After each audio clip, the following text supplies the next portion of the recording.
I should be live on YouTube now. We're good. Okay. What's the game plan? I'm going to record some videos. Now, here's where I'm at for the day. Day's either going to be a half day, a full day. It could be a 2-hour stream. It could be a 10-hour stream. It could be whatever I'm going to go with. I don't know what I'm doing yet. I'm just kind of in vibe mode today. I'm going to go with how I feel. I'm not going to go through the motions, anything like that, so we'll see how it goes. That's pretty much where I'm at. Sound good? It just depends how the day's going. How I'm feeling. Sound good? What VOD is this? This is a cheater VOD. We're starting off with a cheater VOD. I'm just going in order of what I have. I also need to record a play the game video. I have 10 more TikTok reacts to do. And then I think I'm caught up on everything from my side of stuff. So, all right, does that sound good? Let me set the chat to variety now. Oh, no, wait, I got to add Overwatch again. Add game capture, add existing, Overwatch 2. I had to go through and, like, remember when I was having those issues? So, here we go. Here we go. There you go. Overwatch is back on there. Why are there so many cheater VODs in Dorado? I have no idea.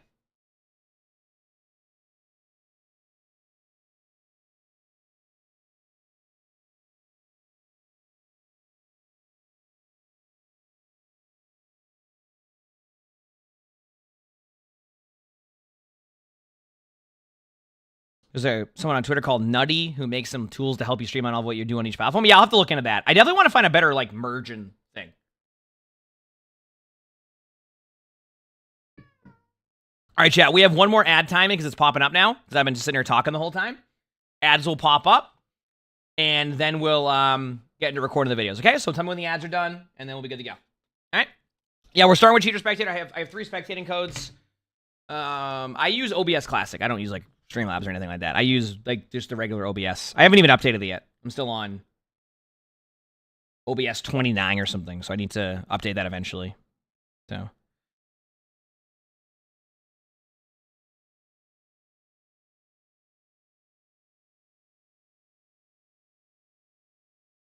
All right.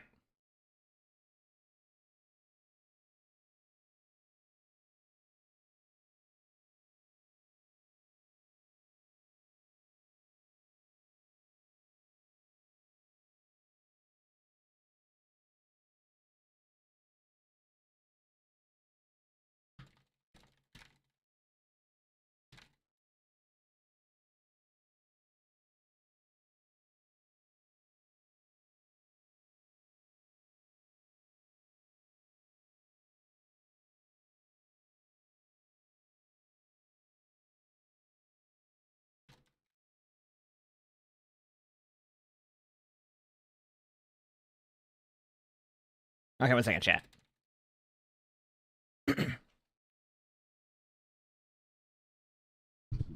All right, your ads are done. Yeah, well, you don't have ads right now. I feel like most. I mean, the reason why cheater VODs can be more apparent on these maps is because of this too. Okay.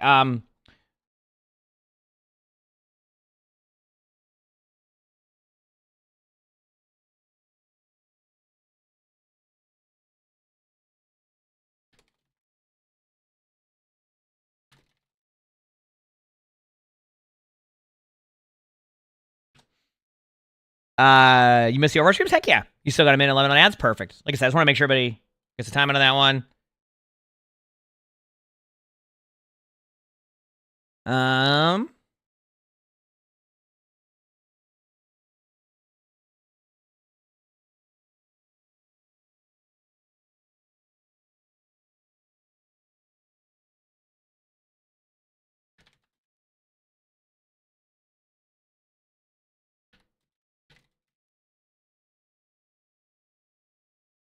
I'm sorry, I'm just talking to Flats about something.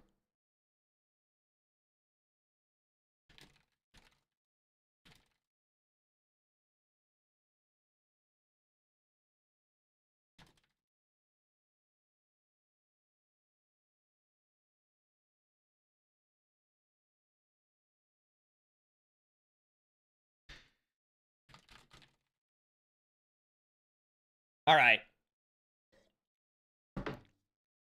Your ads are over? Okay, chat, you ready? Sorry, I was just doing something. All right, let's do this. It's been a bit, so I don't know if my all right so's are up to par, okay? You got to give me a second. All right?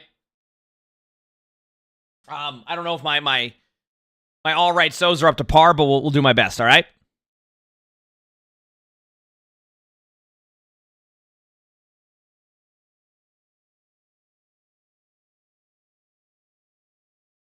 Good? Everybody ready? Ads are over? Good on ads? All right, let's do this.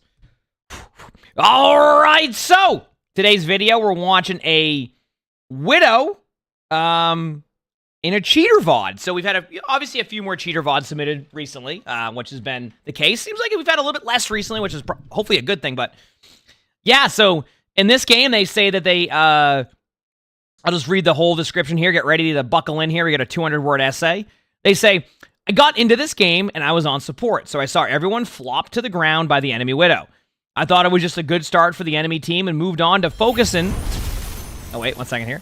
Jack, we have some Blakey's in the chat for Lich King's Hand with the 5 gifted. Thank you, Lich King's Hand. I appreciate it. There's a love in the chat. Thank you for the 5 gifted. I appreciate that. And they say, and moved on to focus on the game. As I kept playing, I kept noticing the Widow on the kill feed more and more getting kills. I thought, weird. I'm probably just envious that I don't have good aim like that, or maybe my team is playing too much in the open before getting the enemy Widow. The more I died to her, the more I started doubting if they're either smurfing or cheating. I asked the enemy Widow if they're smurfing or cheating, and they said they're a top 132 player.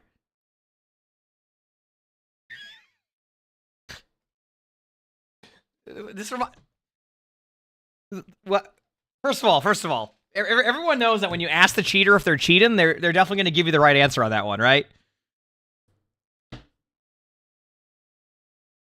You know what I mean? Like, they're definitely going to be like, yeah, no, I am. You got me. I thought when I was just spin botting you, it was, you didn't get me, but you got me real good with that one. Dang it. Well, time to log on to my other 37 accounts I have right now. Oh, I've been bamboozled. Like how they said they're a top 132 player. They didn't even go with top 500. They could have said top 500 and been fine, but I'm top 132, okay? I could barely peek and her ball was a bot. So sad to say I was not hopeful. Her ball was a bot? What is... I got upset and just tried befriending the enemy Mercy, LOL, since I knew the enemy team wouldn't be down to draw or anything. Honestly, I don't know how to tell if someone is cheating, but I just thought the Widow's mouse movement looked a bit odd at times. How at least I felt like the Widow knew where I was beforehand. Maybe just really good game sense. Thank you. They'd stop moving sometimes out of nowhere and hit shots that I feel like is either luck or cheating, or maybe the Widow is top 132. Is this a meme? I'm doubting myself if I was right to suspect cheating, and I feel a little bit bad now for not trusting the enemy Widow on their word. All that to say, I thought I'd let my doubts go to rest by leaving it to your expertise. Dude. What are we about to watch? Also, this is on gold on PC. Now I'm intrigued. It went from like they're cheating to maybe they're not cheating and I feel bad that I might have said they were cheating. Okay. So this is the Widow, I assume. Yes. Okay, so we're gonna watch this Widow and see if they're cheating. All right, here we go. 4, 3, 2, you must like me. That's just like a good shot. That's better.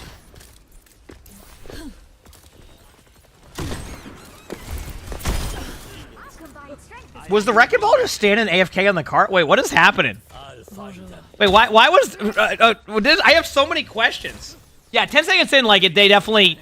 They're cheating. I mean, I think they are. They did say they were a bot? Listen, when they said they were a bot, I thought they were just being like, oh, my teammates are a bunch of bots. I didn't think they were... Like, wait, let me see. Is that they actually a bot?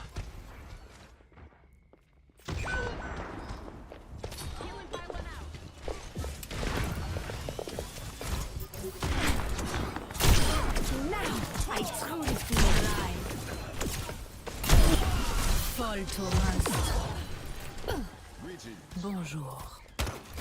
Hello. Yeah, they're doing... Okay. They're doing the camera angle thing. Chat, you ever... Okay. I talked about this in a previous cheater VOD. I don't even know if we've released that video, but do you ever notice that when someone's cheating, they have, like, the camera angle thing? Where, like, they look at, like, in, like, this weird direction so they can get, like, more of, like, a view of where everybody is? Like, they wouldn't... Like, if you watch somebody, they wouldn't normally just do the camera angle thing. I see that so many times when you start to see people with wall hacks where they're like, oh, I just like to look at this random wall, but in reality, they just want to see more of the map.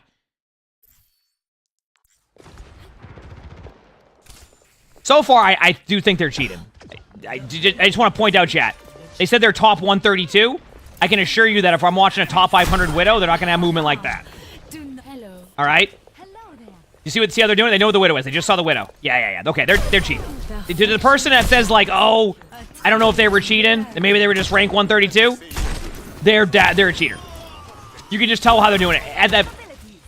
They're not rage hacking with their aimbot yet, but they definitely have one on, and they're clearly looking at people through walls. Like, it's not even, like, without question. And even then, they might have the aimbot on max and just missing some shots. No one can hide from my sight. Couldn't even hit their head. All right, in the meantime, let's go watch the Wrecking Ball, see what they're up to. Now, the worst part is, by the way, chat, for anybody who doesn't know what's going on here, while they have this cheating Widow, right, they also have a Mercy pocketing them the whole time. So more than likely, this is one of those situations where the Mercy is pocketing the Widow. Kind of question, by the way. Oh, let me go fix that sound there. Light, thanks for the 16 months of the Futures Prize. Thank you, appreciate it. Question here. I don't know if anybody will know this, but didn't they say that they were going to start banning people who were duoed with cheaters? Like, didn't they say that? Like, that they were going to start to, like ban people doing that? Are they permabanning the accounts that are doing that? Or are they just, like, temporarily suspended them? So that way, like, even if, like, the cheater gets banned, the other person only gets, like, a 24-hour ban? Because I feel like that would be bad if they only gave them, like, a 24-hour ban because, like, they're clearly just going around doing that. Because, like this player could go from, say they're in bronze, but they're damage boosting a cheater all the way to, like, masters, and then they can just log on their account again. That seems a little bit scuffed, doesn't it? Oh, you talking about that, Greg? Yeah, I put on streamer mode because I don't want, if we ever get a VOD where somebody isn't cheating, I don't want people to, like, see them in game, like, oh, I saw you in a video and you were cheating, like, you know what I mean? People on the flip side are like, oh, let us report him, but, like, that is a little bit different when the whole lobby's a little, so. Yeah, we just have it on streamer mode. I just do it for all this stuff. Also, people also will advertise, like, their actual cheats in their name. So sometimes, like, someone will have, like, a hidden name, but then when you, like, translate it from a different language, it's actually just, like, a cheating website. Like, legit, like a cheating website. Like, they'll just have it in their name. So I'm good on doing that, you know what I mean? I'm good on doing that. Anyway, here we go.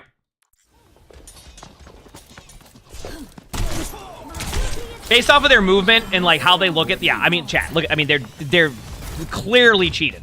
So for the person who said they felt bad that they might have said they were cheating, maybe they are a top 132 player, I can assure you with their movement and their blatant wall hacks that you were correct in saying they were cheated.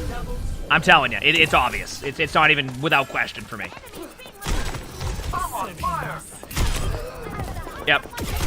It's not even without question. Now the real question I have is, on top of this Widow cheated, so we're gonna step away for a second here. What is going on over here? How do you get into a lobby where you not only do you have somebody who's blatantly cheating on the other team, that you have a Wrecking Ball who literally is doing nothing? What a double whammy situation we have here. We have a Wrecking Ball who has literally gone AFK the whole game. That Wrecking Ball is at 45% ult charge, chat. I wonder, do you think that maybe, like, they're also doing, like, I don't know if this is, like, an actual, do you think, because I don't know how easy it is to get in the same lobby as, like, players in your rank, but are they also, like, is the ball also just win trading for them, maybe? I feel like the Wrecking Ball could also just be win trading for, like, the other team, too. Because, like, that's something that also happens with, like, cheaters in lobbies where, like, the cheaters will not only queue up with somebody, they'll also have somebody else queue up at the same time, or they'll be queuing up on their own, right? And then, like, that way they get into, like, the lobby at the same time, and they can just, like, even if, like, the other team can die of the cheater, they can control the lobby by just not playing on one of the characters. So it could also be a combo of that. But that's, like, such a weird, like, timing that you get a blatant Widow cheater. This is probably where they're typing to tell you that they're top 132. Guaranteed, because you're probably accusing them of cheating. Okay, look at the ball. Look at this Wrecking Ball, chat. Like, watch this. Wait a second. No. Wait a second.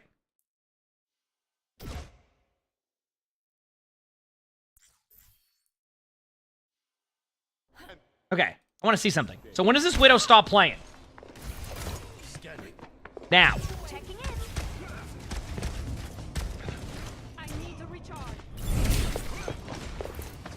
Huh.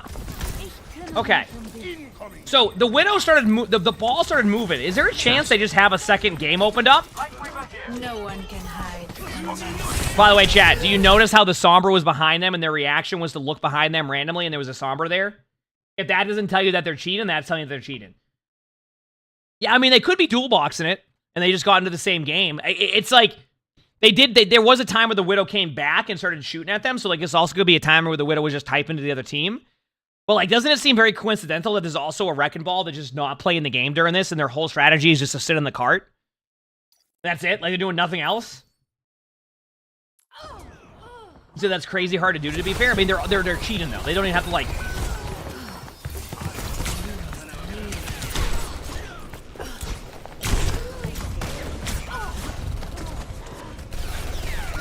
I'm just saying there's a possibility. I'm just saying, look how much the Wrecking Ball's moved. Very well. Honestly, you could argue this. Did you see that? The Widow was in spawn, wasn't doing anything. Dude, I don't know if this is like tinfoil hat out of me, but I think there's a chance this is the same player. Like, I would not doubt it if this is the exact same player. But we'll see. Well, you say tinfoil hat. I will say, by the way, this is actually a known thing, just so you know, Fish. Like, you say that. This is a known thing. I'm not even coming up with, like, some theory here. Like, this is an actual thing that happens. Where people will multi-box their games, and then, like, this is a legit thing. This isn't, like, something I'm just, like, making up. Like, this is something that actually happens. Like, we've seen it before. Like, multi-boxing has been a thing for a long time.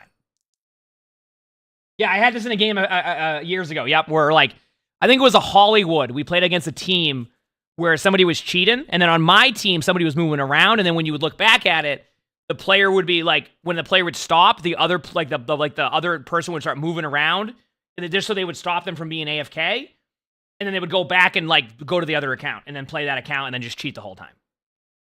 So that way they would guarantee, like, because, like, what they're doing at this point is they're trying to boost the player. So my guess is that the Mercy that is duoed with them is getting their account leveled up, and they have somebody cheating, and then in order to solidify that they do it quicker than they normally would do it, they have somebody on the other team, it could be them, it could be somebody else, AFK, and then make sure they win no matter what happens. So even if, like, somebody kills them over and over again, let's say they just have, like, a good dive, they can dictate that it's going to be a 4v5 no matter what. Yeah, we've seen it. I mean, I had it happen to me in a game. Now, I don't know if that's the case, but, like, the Wrecking Ball is not playing. Like, do you see? They are not playing. Meanwhile, the Widow is definitely cheating.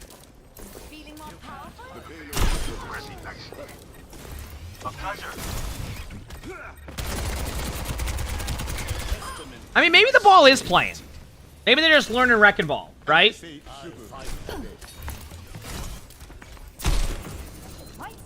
Enivrante, n'est-ce pas?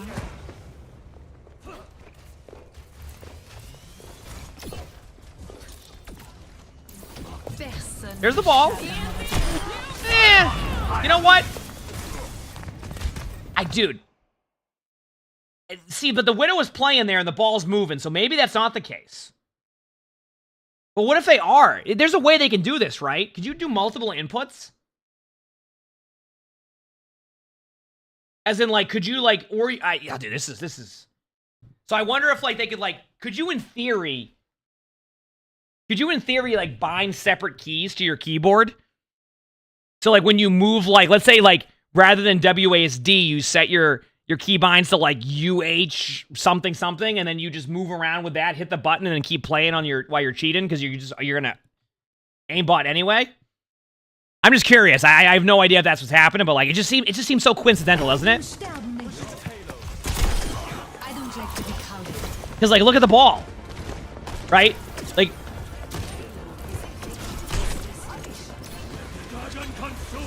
holy crap, though. What an experience this game is, chat. You get an aimbot and wall hacking Widow, who certainly wasn't aimbotting there. And then immediately you get a Wrecking Ball who's just doing this. And they almost built their ult. They almost built their ultimate, which was nice, so. Score 0.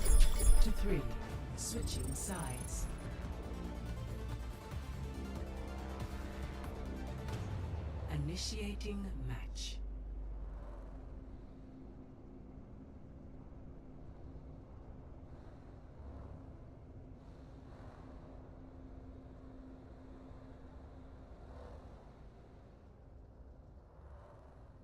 That multi-boxing in an FPS is crazy. Maybe for WoW or an MMO. No, I'm saying I've seen people multi-box. I'm not saying that they are. I just wouldn't doubt it if they are. Does that make sense? Like, it's still very much up in the air if that's what's happening, but I have seen that happen before. But imagine you get into a game where you're playing up against a Mercy Widow duo, in which the Mercy is damage boosting a blatant cheater while having a Wrecking Ball on your team who was legitimately AFK. Wait a second. I'm gonna try. I'm gonna see something here. Ready for battle. Okay, here's the timing. Ready. Wrecking Ball's moving. I need to see something. The Widow's in place. They're typing. The Widow hit E button on their keyboard. The Wrecking Ball, as they were typing, also popped their shields randomly.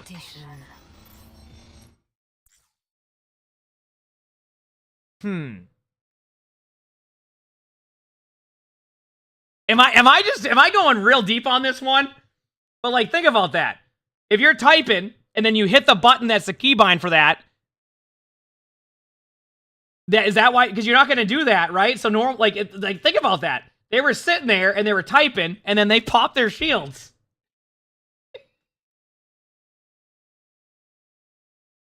Oh man, dude, we're really taking on this one. Listen, if anything, this has been a great video because regardless of like what's like, the reason why this has been great is because regardless of like we know they're cheating, but we're going like tinfoil hat. Like who's that? What's the guy from the History Channel? You know the guy. Is that guy still doing like the guy like the ant no, you know what am I saying, chat? This is me right now. This is me over here trying to figure this out. Good thing I had this on board already, right? I'm just like, listen to me right now, okay? They're typing in the chat, and the Wrecking Ball moved. All right, I think that's what's happening.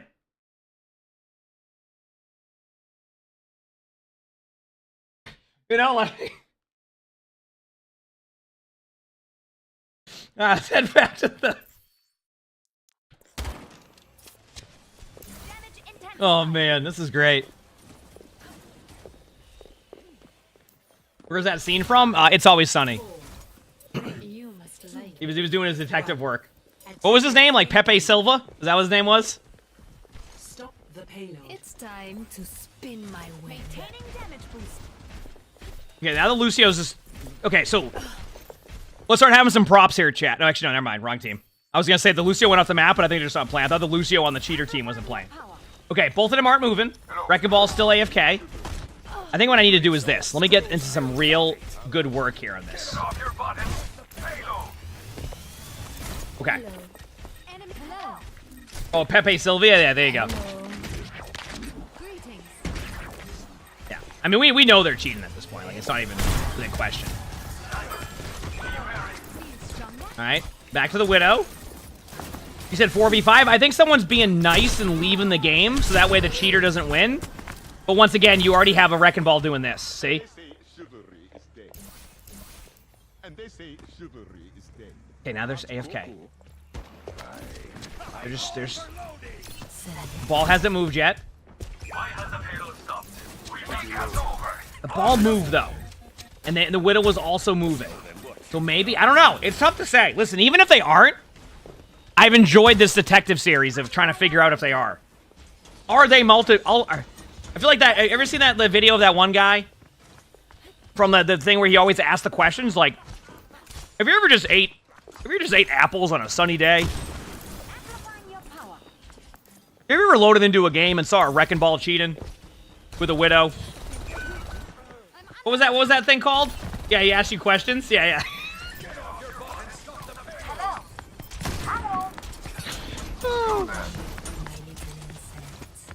The Unsolved Mysteries one? Yeah. Is that what it is? Like, have you ever It was like, have you ever seen that video? It is the most ridiculous thing I've seen.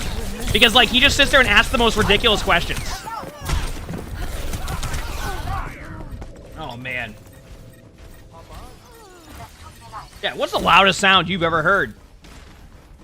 But it would be, like, dumb questions, too. He'd be like, have you ever ate pizza on the weekend? Interesting.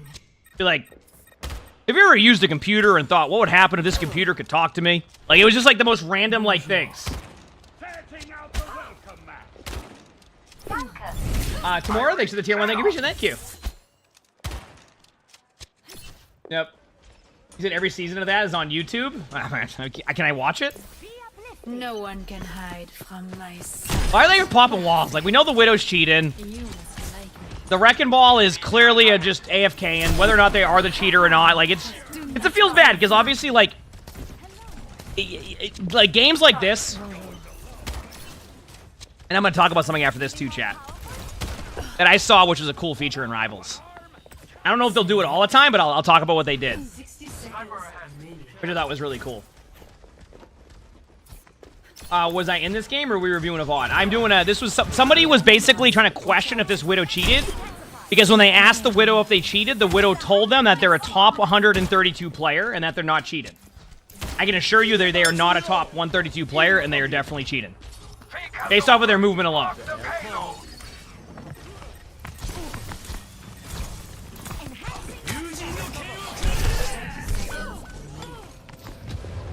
All I'm saying is the Widow's AFK chat, and guess what? The Wrecking Ball moved all the way from spawn. Heroes never die. I'm just saying, okay? Why do they keep going AFK? I want to point something out. Watch this. Chat, watch this, okay? I want you to look at the background here, all right? Get ready. Watch, all right? I really need you to pay attention to this, okay? I need you to pay attention to this, all right? You'll see what I'm talking about. Okay? Now watch. All right? Watch the Wrecking Ball and watch the Widow. Okay? Here we go.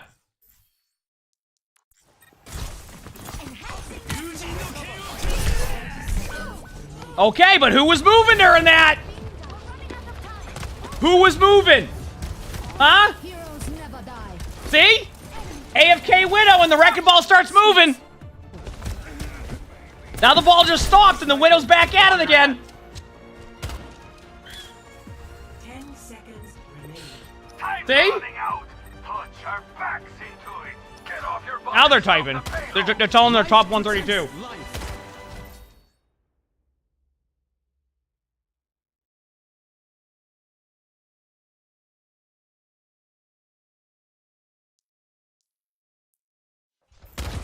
Life.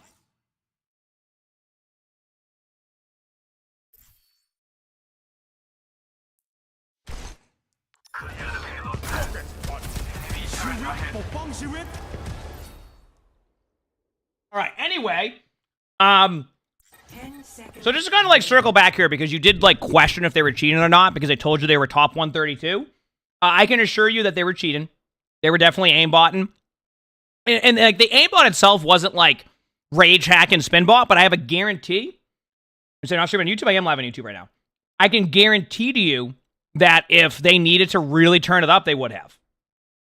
They absolutely would have. And on top of that, we couldn't get definitive enough evidence that the Wrecking Ball was also the Widow, but some of the situations that happen in game is leading towards the idea or possibility that possibly maybe the Wrecking Ball is also the Widow. But they definitely were cheating, though. So if you say you felt bad that, like, you said they were cheating because they told you they were top 132, I can assure you they were cheating. So you were definitely correct in saying they were cheating. All right? Hopefully they get banned, but who knows nowadays. If you like this video, make sure to hit the like button. Subscribe to all 3 YouTubes if you haven't. Leave a comment. All of that helps. If you want to submit your own spectators or VODs like this, etc., my Discord's where to do that. That's in the description below. Yeah, we also record these live on stream. You can see the Twitch chat below the webcam, or YouTube streams live too, all that. So stop by if you haven't. And with that being said, I hope you have an amazing day/night. Good to go. Good to go, Chad. That one's done. All right? I'm telling you, there's a chance. There's a chance. All right, we have a gold support game. In the meantime, I'm going to eat some food.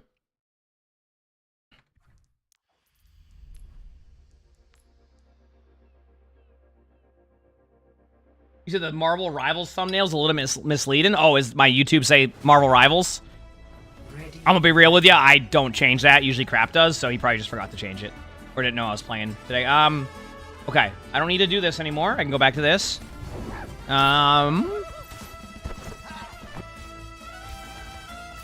We're watching a support in gold. Alright. Alright. Let me just finish, there's an ad playing, so I'm gonna eat my food in the meantime, and then we'll continue on, okay?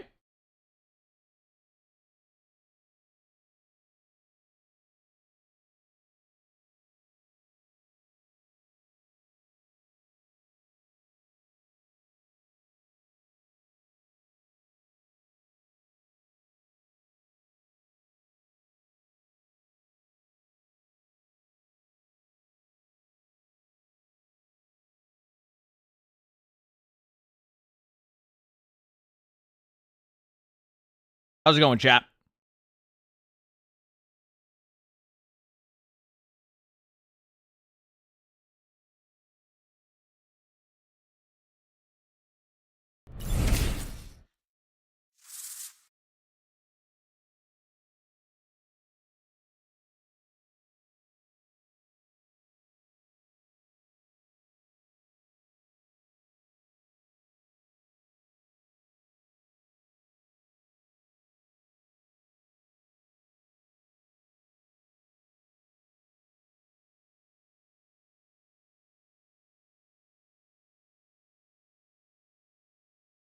Anyway, Scotty, thanks for the 9 months of the Features Prime. Thank you, appreciate it. Thanks. Did I figure out they're actually building my house? So, update on the house. Went there yesterday. And finally, chat, we went there, hoping that the house would finally be getting worked on. And guess what? It still wasn't. That's it. There you go. But we got an email this morning. We got an email this morning from them. And what's the, and I kid you not, this is well, very close to the quote. He said, all right, enough of me using the dog ate my homework excuse. We're starting everything on Thursday or Friday. Hopefully. He did add hopefully at the end. Or at the beginning of the sentence. So there's still a chance for them not to do it, but that's what the email said. Literally said that. So, we'll see.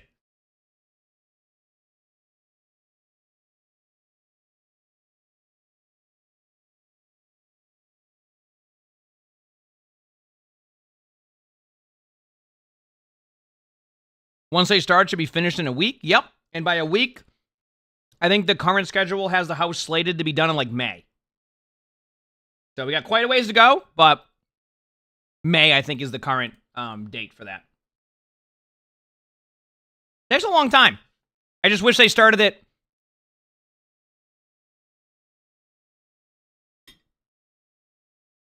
I think they started it.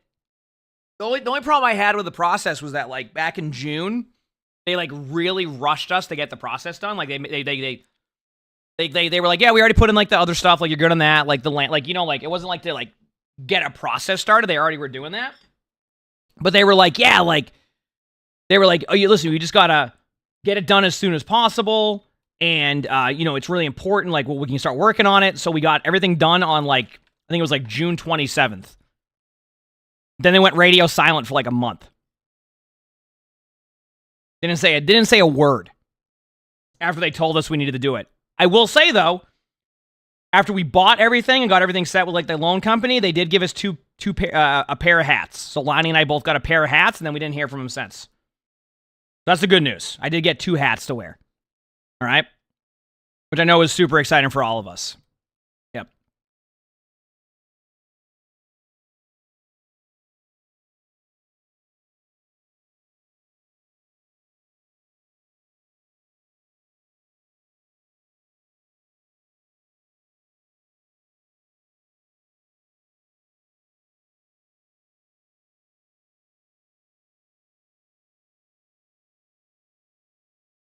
Said paid cosmetics, Gavin. Yeah, you would never.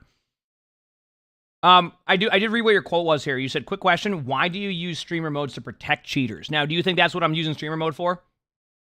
Out of curiosity? Just reading your sentence here, like that's what you get from that?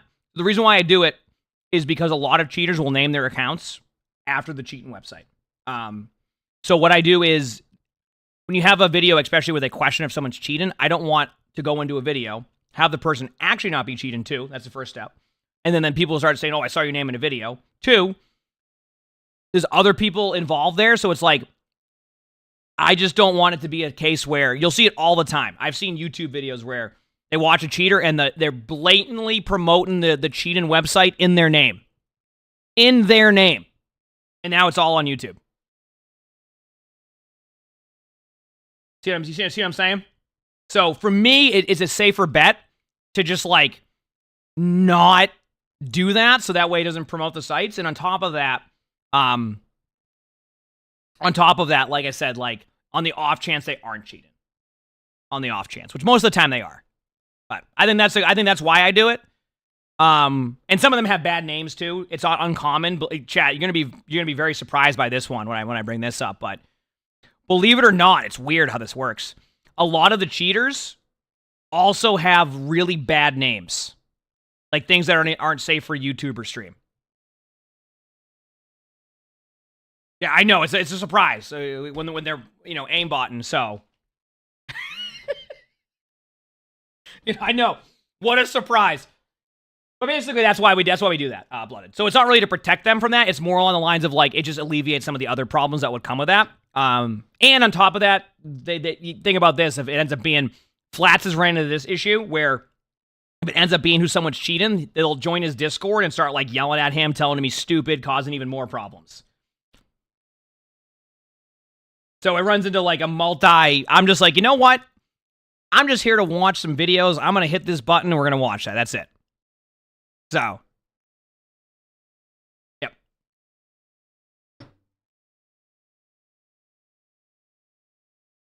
That's how I see it. All right. Anyway, we good? Let me take this last bite of my egg here. So.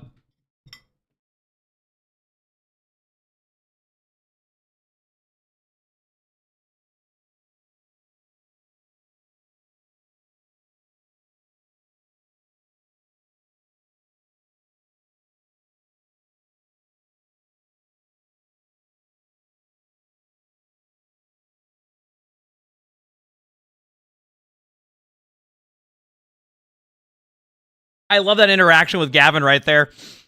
I got a question. Yeah, what's your BattleNet ID? Oh, man, that's great. All right. Are we ready, chat? You ready for me to do this?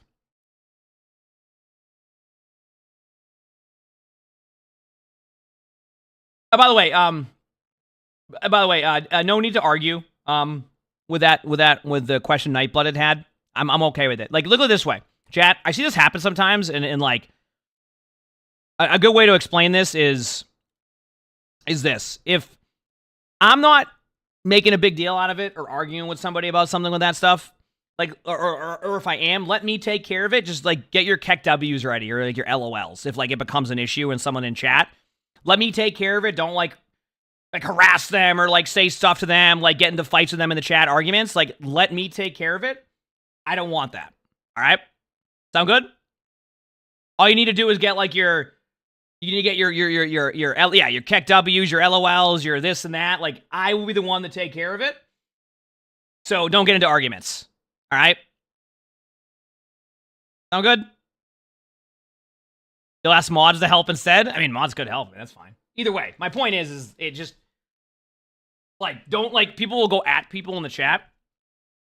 And sometimes I can't keep up with the arguments, so, like, it just makes it easier on me, too. Okay, are we ready, chat? I'm ready.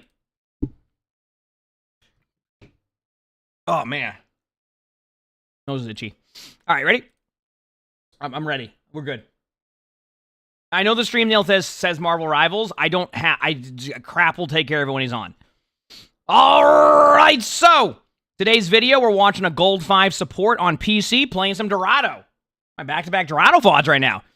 They're going to be playing only a couple heroes here. They're going to be playing Mercy, Ana, Baptiste, Moira, and Kiriko. So not too much switching around. So everything seems good there. They say, this game was a struggle. I always have a bit of an issue on what to play on Dorado as support, which is why I end up switching around a bit. But if that was all, it would have been fine. However, both of our DPS were severely lacking. Oh, here we go. Especially when they were on Reaper. Yes, they were both on Reaper at times and both had the same go in and die playstyle on him. Since our DPS weren't really getting any kills, I tried to get more damage in with Moira, but it still felt like a struggle since I couldn't get to the high ground with Moira easily, and that's basically all of Dorado. Really could use any tips and critique. You know it's going to be a good game when they blame, when the DPS are getting blamed, and then they say they had to switch to Moira to do damage. On Dorado. All right, I'm ready. Let's see how this goes. 5, 4, 3, 2, 1. Attackers incoming. Enemy is here. Stop the The DPS are on Junkrat and Hanzo to start. Talk about inconsistent damage.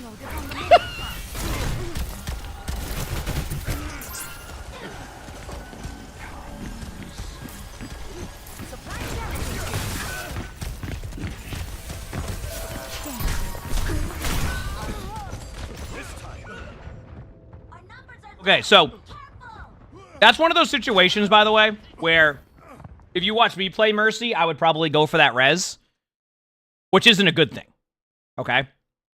I want to point out to you when I say would probably go for a res, just to kind of point out to you, that's not a good thing if I would go for the res, all right?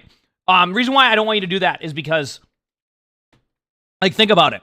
You just watched a Reaper like headshot your Hanzo, or like destroy them in like half of a second on high ground, as well as like a Doom dive. Best bet you can do is just get out of there, right? Like don't even like just use your teammates. Go to your D.Va, go to like your Moira, get out of there, because in that situation, like you're basically just guaranteed to fall over and it won't even get any value. All right, apparently that, you know, resin your teammate and then getting rolled led right to Ana. So we're already off of Mercy that quickly. All right, here we go.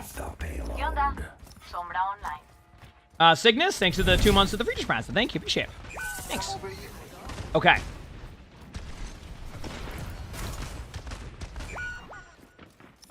Now remember, the situation position is key.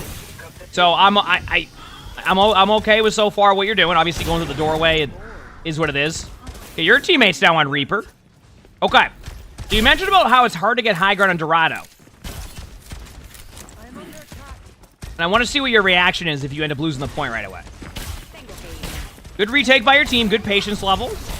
So far, so good. All right, don't waste your Ana Grenade like that. I really do think you okay, so I want to point out you had the right idea on your Ana Grenade there, but it was the execution that wasn't good. Okay? So I'll let you know you had a good go with things with your Ana Grenade, but you need to be more accurate with it, and you kind of just threw it randomly. But, like, the idea was right.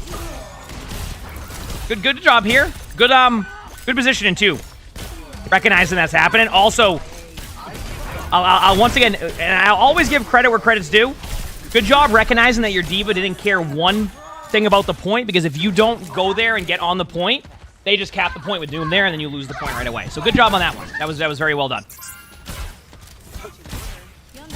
That was very well done right there. Now you have Nano. As you know, I am very adamant about using Nano aggressively. So give it to your Reaper or your D.Va very early on in these team fights to kind of guarantee you have a chance, all right? Surrender to my will.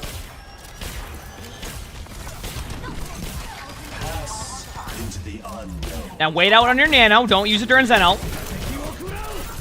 Okay, so we're going to call... Okay, so I want you to watch that cooldown usage, and I want you to understand what you just did. I don't know what any of that just was. I hope that gives you an idea. Your cooldown usage was certainly all over the place. All right, Becky. Thanks for the 2 months of the Features Prize. Thank you. Appreciate it. Yeah. Don't do that. Also, you flicked your sleep to the left. I don't know if you're going to do that every time, but I just kind of let people recognize that. And then your Honor Grenade just went at the floor. So, I like when you're proactive with your abilities, but don't just... You can't miss them all the time, is basically what I'm saying. You're dead. Now, remember... You notice something about your cooldowns, by the way, after you wasted your cooldowns on absolutely nothing, when you needed them the most, where you could have survived right there, you didn't have either of them.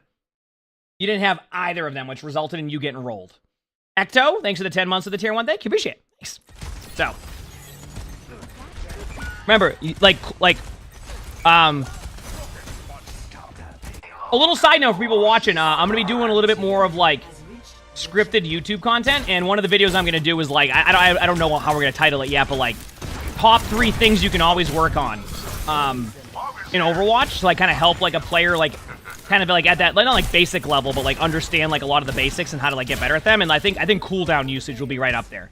Positioning and cooldown usage, I think, are going to be 2 of them, but I got to figure out how I want to do it. Because, like, I watch so many players just waste their cooldowns, like, so many players waste their cooldowns, like, crazy. And, like, once you realize the value of what a cooldown can do for you, you can just climb based off of that. Just understanding that, like, okay, if you use your cooldown during this, then you're going to have a much better result than just spamming them. Nano your Mauga if you need to. It's okay to nano them. Also, Me Machine was right earlier when he said that you guarantee the standards to get used in a minute, and it's been a while. Good job using it on Mauga. That's very well done. Good nano usage. A little bit of a tip, by the way, and you don't have to apply this all the time. But one thing you can do if you nano somebody and, like, you can tell that, like, at that point, like, you can tell at, like, that point, like, you're gonna win the team fight and they're not gonna attack them, stop healing for a second. You go, why would I stop healing my teammates? Because you can build nano again, right? So, like, let's say that, like, your team is clearly gonna win the fight, which was happening there. You don't have to worry about anybody dying to something random. You then wait to heal your Mauga, for example, and then you get to 20% ult charge again, just like that. Because, like, you don't get nano ult charge during your nano being active. So if you can wait that extra 2 seconds, then you can actually build up your ult charge quicker, which can result in, obviously, more nanos. So it's a good thing to do on supports if, like, you know you won the team fight. And then that 20% ult charge that you missed out on, or 15%, can be make or break to the next team fight that you need your ultimate. So their weapon charm is nice. I think weapon charms would be so much cooler if you could inspect your weapons.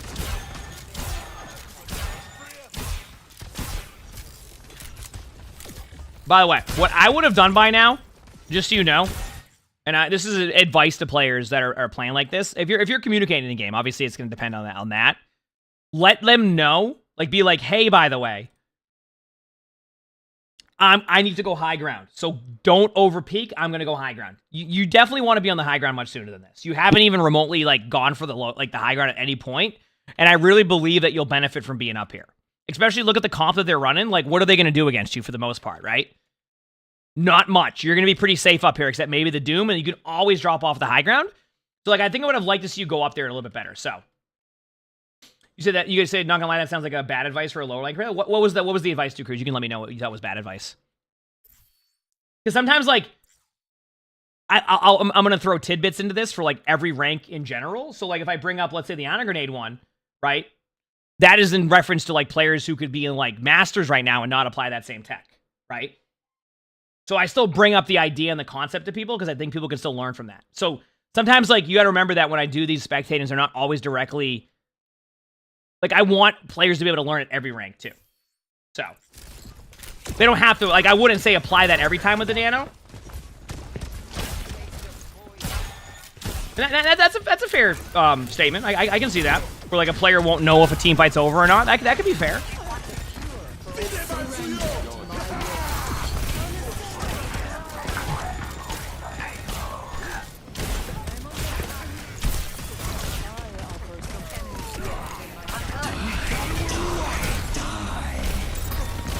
On a grenade. Oh my, missed opportunity. Dude, that on a grenade needed to be so much sooner. Because, like, they were in there, like just purple them. Oh, you missed out. Like, that on a grenade, I'm telling you right now, like, that is where you, like, you remember how you mentioned, like, oh, my DPS, etc. Like, your on a grenade wins that team fight, in my opinion. They don't even have a Kiriko. They can't get rid of that. If you didn't have it, I swear they had it towards, like, the middle of the ultimate.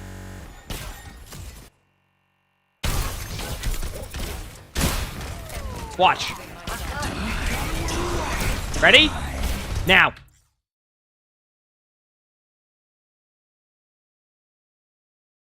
This is what I'm saying.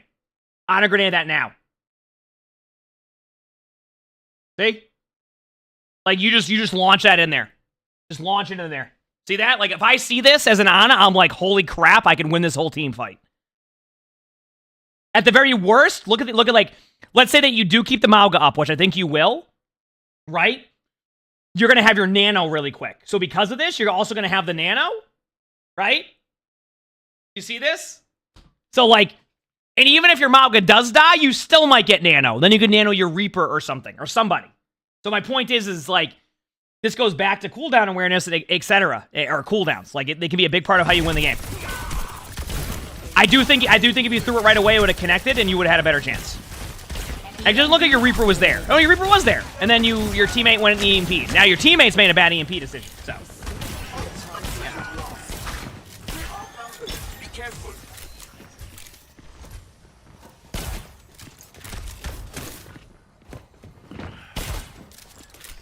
Aircraft primed and ready. Ja, ich check in. Ja. Destroy them.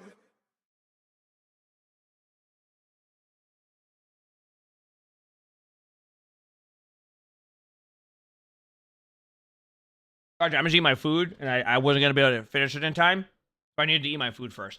I underestimated how long it would take me to eat it, so.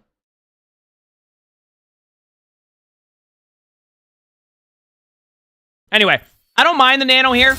I was going to say before that when I was eating, like, Nano one would have been fine there, and I'm glad you used it. Now, truthfully, if you look at that, who you're going to like, that's not really on you. That's on your Mauga to, like, recognize that they need to be in line of sight of you.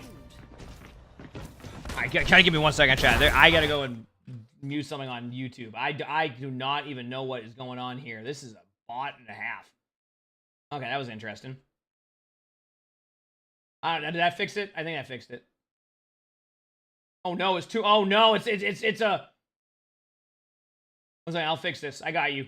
I have to mod my own channels. I got you. You're good. You're good. Oh, there's so many of them. What is this?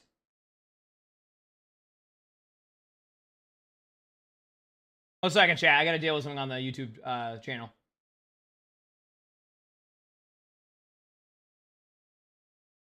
I don't think I can win. I think they're winning. There's too many. There's too many. I can't win this. There's too much happening. I can't. I'm getting defeated by the bots on YouTube. I can't win this. It's impossible. How many accounts do they have?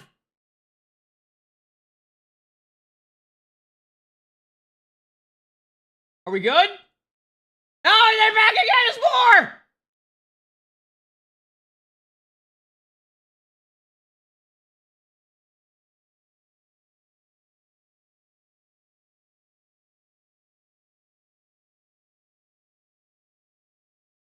Give me a second, chat. I'm in a battle right now. Did I win? Okay, I think I won.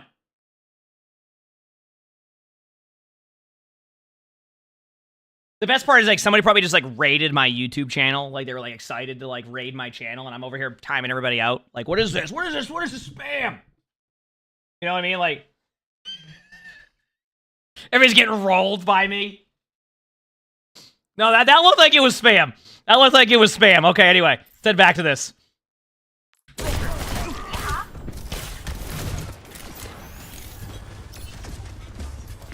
Remember, I will say you've ended up being a low ground Larry a lot of the time. I just want you to kind of, like... I do want to point out, because people have brought up, like, how they now go to high ground more. I think the mindset you want to get into is, like, focus on good positioning. If your teammates have bad positioning after, readjust your positioning. Does that make sense? But it's a good habit to start yourselves in good spots rather than just being, like, stuck on these bad spots all the time. Start with a good spot and then go into a different spot if you have to. Alright? Now, obviously, like, right now you can, but I want to see you go for that high ground after this team fight is hopefully won.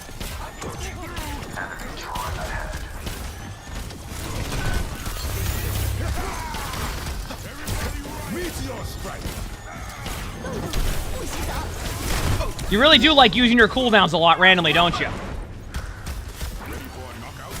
Don't you? The person said about Rivals, I imagine you might be able to get it at 8 p.m. Eastern, and then they're doing drops again at 8 p.m. tonight, so you should be able to get it.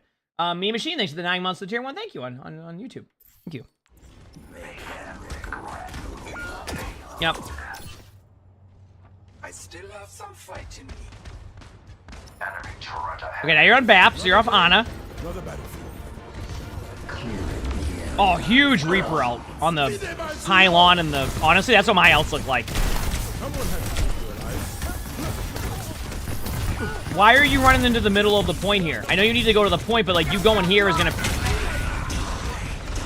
Alright, listen. I know you want to like really focus on like your DPS not getting plays, but I also want to point out like your team had a really good second point, so I don't think this is really a lack of like your DPS getting anything done. I think this is more been an issue of like getting snowballed. Like here's what you want to do. Let me kind of explain something to you here because I think this is like a really important aspect of this and like what you want to do in this situation going forward is rather than run out here in the middle of the open, right? Play an angle back here. Now, obviously there was a window, but look what happens here, right? You can play an angle like this. You see this? You're going to heal your teammates for the most part. Your Orisa was a little bit out of position, so if you need to like sidestep and heal, that's fine. But like, look what happened. They didn't kill you here anyway, so that would have been even better if you were back here doing this. You kind of like sidestep it and you heal this way and you play angles and you do things like that. If you just run to the point like that, that's how they're going to get you and they kill you there. That's what happened with the Reaper. But make them work for the elim. Like, make them have to do something stupid to get the elim. Now, that stupid play might work, or like the overextension might work, but make them have to make a play that isn't just you running in the middle of the point, okay? And this right here is how you can hold, because they're not going to hard focus you too easily if you're just sitting here. Next thing you know, your teammate gets in the limb. And look at that, your Orisa gone in the limb. Now imagine if you survive this, now your Mei ult is out. Now you have a better opportunity to guarantee a win, rather than do that. This is gold, by the way. Crit after 8, thanks for the 14 months of the tier 1. Thank you, appreciate it. Thanks for the 14 months. Okay? Look at this now. Now you're at a spot where like you have a Mei ult, and like, okay, you can survive. Now your Moira's back. You're alive during all this because you put yourself in a better spot, right? And instead, because you decided to just run to the point, throw a lamp at a corner, and just touch the point, right? Do you see what's happening there in general? That is the problem that you're going to run into. That is the problem. So just be wary of that, be careful of that, and I think you'll see some improvement across the board. All right? Initiating match. Okay. Let's continue on.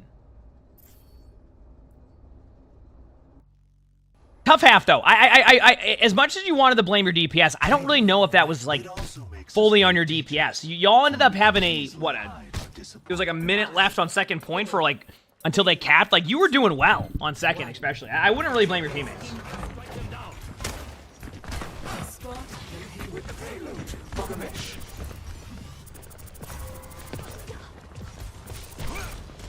Okay, now you're on Moira because you said your teammates weren't getting kills. That orb does sound cool.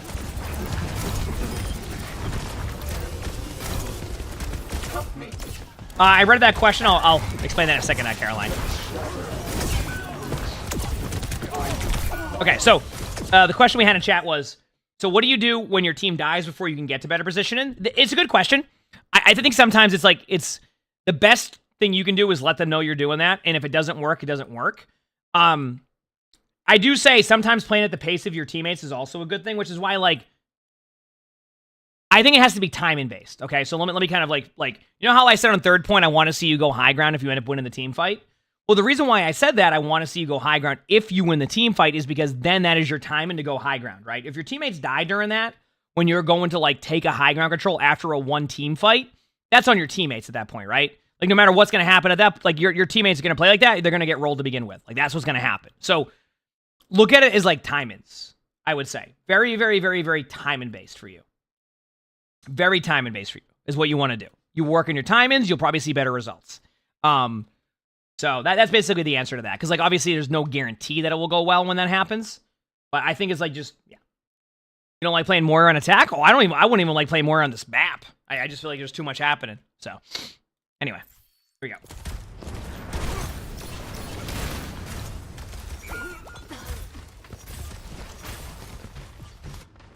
All right. Time again to try again.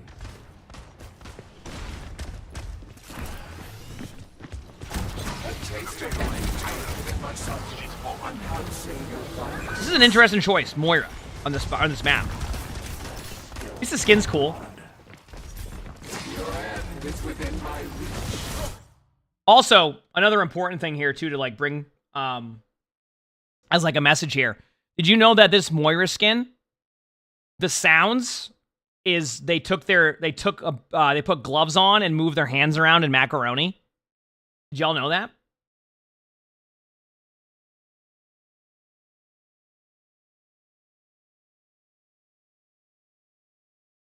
So have you ever noticed how there's a streamer mode name called Macaroni Glove?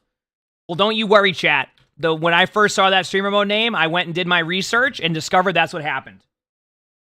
So the reason why the Moira skin sounds like this is because they put a bunch of gloves on and moved their hands around in a bunch of macaroni. That's how that sound was made. Isn't that cool? Yeah, you'll hear it now. You'll hear it.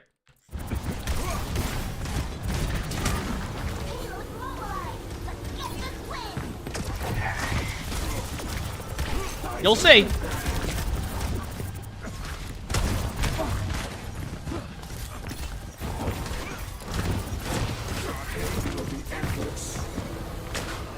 It will happen. How comprehensive would I say that research was? I asked you specifically, Gavin, and then I think you told me. And that was it. It was great research. All right? No, you'll hear the macaroni. It's... They need to be doing more to hear it, but you'll see.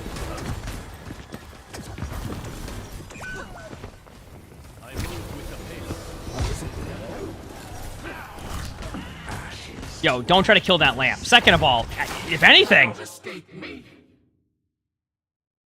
I'm just impressed. If anything, I'm just impressed. Look at that.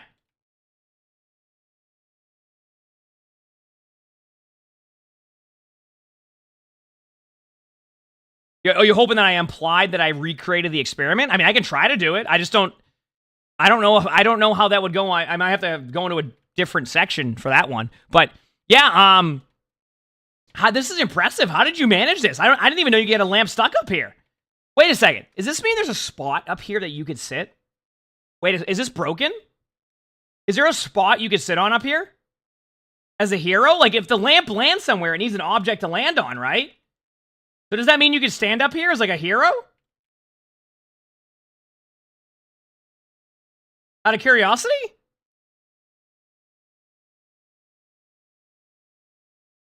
No? I'm just saying, look at it. Look from the top down? Yeah, I'm saying like it's... Look at it, the lamp. Now I'm just curious. Let me see them throw the lamp up there.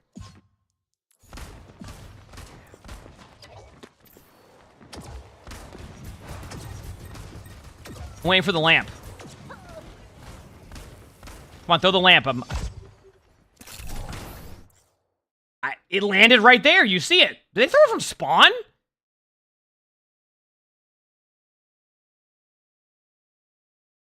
Dude.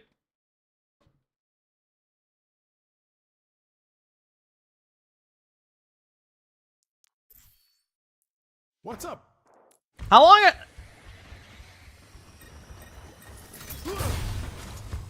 Watch out! I'm Get in very here. hot. Okay, well, there you go, Chad. That's how the lamp got there. Let's head back. Dude, we've been going deep in these videos today. We've had like next level spectated videos today, chat. We're going further than we all ever do. All right. Don't be afraid to throw a damage orb in there. I like that. That kind of clears out the room a little bit. Like, people just don't like having the damage orb hit them, which makes sense. I would wait this ultimate out just to make sure. Don't use your ult yet. It's very intriguing to want to use it. Great eat. Wait till your ult's done there. Throw a damage orb, and then use your ult after if you need to. If nothing's died. Okay, you have your time in now. More your ult now. Okay. Good patience. Don't more your ult now. Okay, you can more your ult again if you need to. It's okay if you waste it. Okay, wonderful.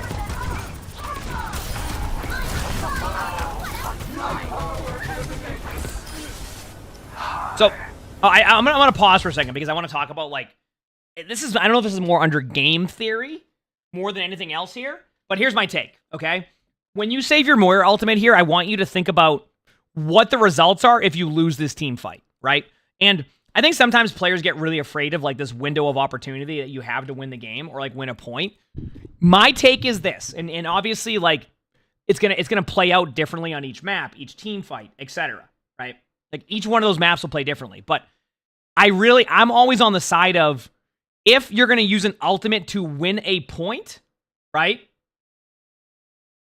If you're gonna use an ultimate to win a point, then I'm okay with you using your ultimate, even if like it appears that you might have wasted it. Now, obviously, it's hindsight. It looks like you're going to win the team fight, but I would prefer if you just use your ultimate here and then you win the point. Just win the point. Winning the point is the most important aspect that a lot of players get like afraid of using their ultimates because their teammate might be like, "Oh, why'd you grab that?" Like, I would rather you win the point with an ultimate than you using your ultimate or saving it for the perfect play. Remember. Something I always say, or like try to explain in this way, is play to win, don't play not to lose. Right? And when you play not to lose, you play really safe. Right? And when you play to win, you're going to have some risk-reward plays that happen, but you're at least being proactive. So I want to make sure that you do that more, because I've seen you use, like, save your ultimates a few times and your cooldowns a few times, and, like, understand where your playmaking can happen, and this is one of them. Anyway. It looked like the Hanzo went AFK in the Reaper ult while D.Va was matrixing him. Honestly, they probably thought they were dead there and didn't realize that D.Va was going to do that. This is my guess. This is gold. Anyway, let's go back here.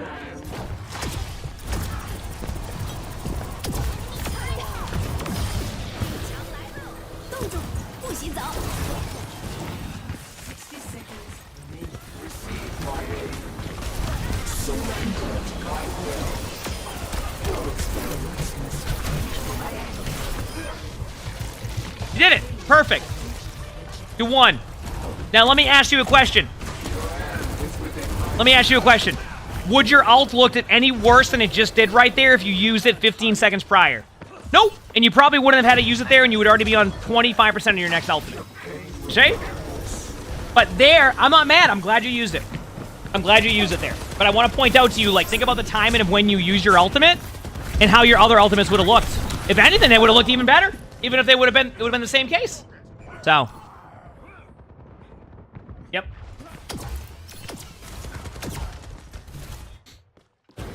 Another turn of Forged in the dragon's breath. Okay, here we go. Now remember, Moira will struggle on this map. And why is that? Because you only can take low ground battles. So if anybody on their team decides they're going to play high ground, you're not going to get anything done. So I want you to remember that, like, your hero selection plays a huge part here. I would swap off of Moira right now. I'd go something like Ana or Kiriko. Preferably Kiriko. I think Kiriko is the best for... I like Ana here too, but the reason why I like Kiriko is because Kiriko can also go at the pace of your team, so you can wall climb, you can teleport in, you have mobility. Moira has a bit of mobility, but not the ability to get to high ground as easy as a hero like Kiriko does. And you can long range damage. You can also long range damage. You're also having you enjoying the spectating aspect right now of just sitting back and letting your team get kills.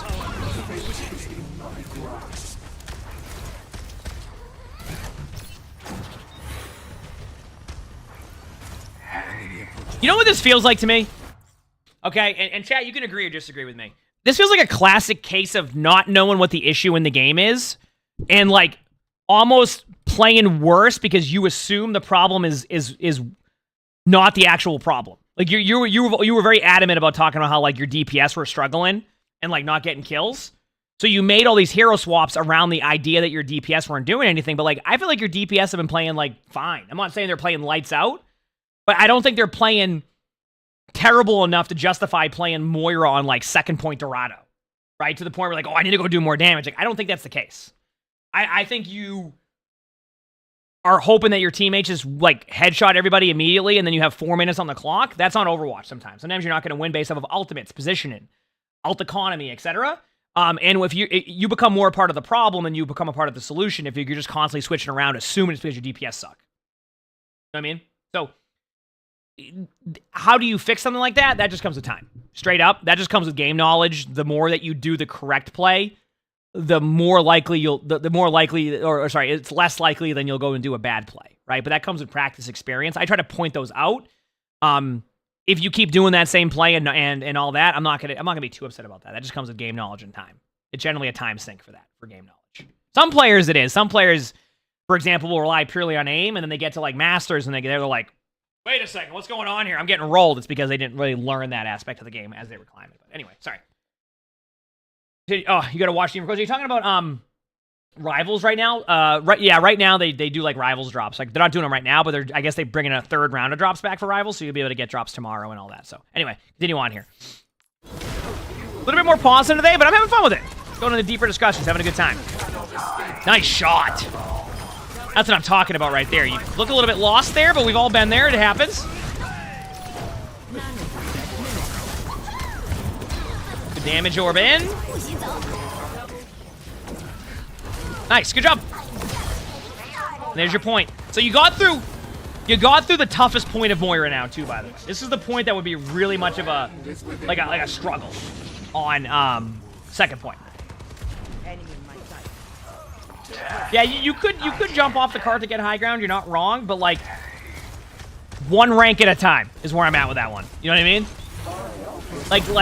Let's get them in like the mindset of other stuff first. And then they can go into like tech like that to take high grounds and do all that. Because when you to give you an idea, when you use Moira Fade to go high ground, right, at that timing, if they go up there and their teammates aren't following suit, what ends up happening at that point is like you're now using one of your important cooldowns to take high ground, but then what can you do with that high ground if everybody else isn't there when you're Moira Fading it, right? Taking high ground upstairs and having your movement cooldown out makes sense, right? Like, if your teammates aren't taking high ground, at least you can use that cooldown out, but when you use it in, that becomes a problem, right? So you need to make sure that when you're doing it, the timings are correct.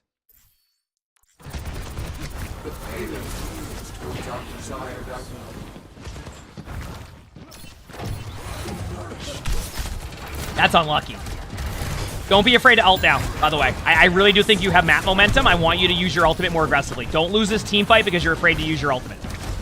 Go win the fight. You're in last fight territory. Go win this. Nice. Good job. I like this. This is a good job. You might lose your Ana to that. You might not. It depends if they stay next to each other. Yeah, your Ana's dead. Can't do anything about that. It's okay. It's okay. I'm still glad you used your ultimate. I would have liked you to... I guess my only real issue is I would like you to have used your ultimate like more like this way, aggressive. You ended up using it defensively, and using it defensively actually plays into their comp a little bit. I'm still glad you used it, but try to be a bit more proactive and aggro with it rather than defensive. So, don't mind the healing orb here. You're in a spot where like you're going to need both resources and ability to keep them up. I get that. Normally I like damage orb, but that's fine. It is what it is. You're kind of in a waiting game now. Already got like close to 40% of your ult against. That's a good sign. All right, you're building a pretty quick Moira ult again. And remember, you use your fade in, so they don't recognize this, but that's, you don't want to... You might get a quick Moira ult here, actually. Like a really quick Moira ult. A little bit of wasted resource. Dude, by the way, how... Okay, I know it's not useless, but chat, how damn useless does Moira Healing Orb feel sometimes? You know what I'm saying? Like, how many times do we see people use that and just miss by a... Like, it's just like... You throw it and, like, a damage orb won't leave you, right? A damage orb's on you, that thing's on you forever. You throw your healing orb into a team full of people, and it's like, I'll see you later. It goes to the Horizon Lunar Colony. I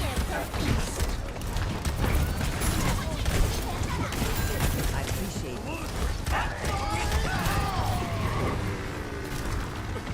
it. Can't do anything about that one. I'm surprised that killed the Hanzo.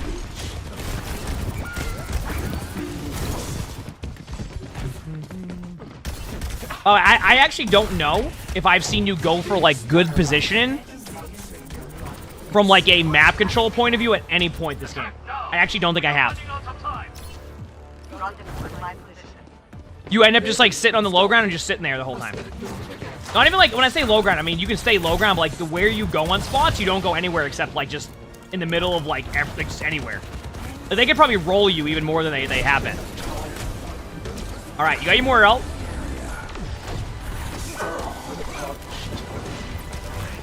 Now, for your DPS really struggling, I want you to look at that kill feed, and I want you to realize what was happening during that team fight.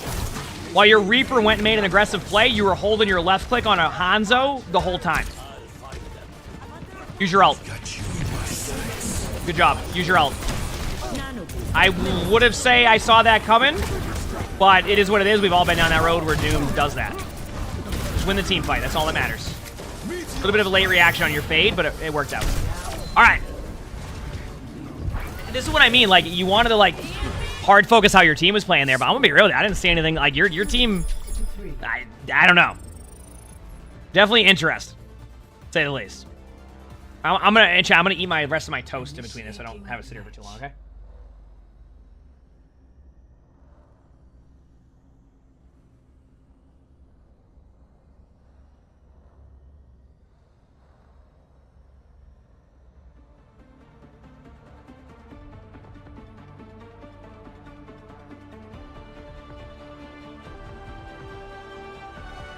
Ready for battle. Yes, they blame their DPS.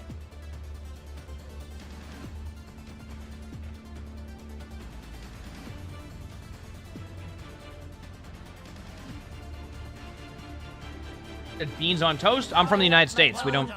I don't know. Is there any, like, states in Massachusetts that even do beans on toast, Chad? Do we know this? I don't think so, right? I'm sure there's some places, but it's not very common here. I'm great with chemicals. Certainly. We'll begin by testing your tolerance for pain. What's pain? Lobster on toast? Right. Everything, my strange little friend. I like lobster, but not like alone on toast.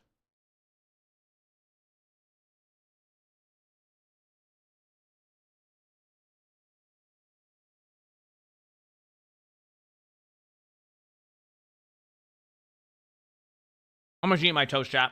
Give me like 1 more minute here, okay? And we're good to go.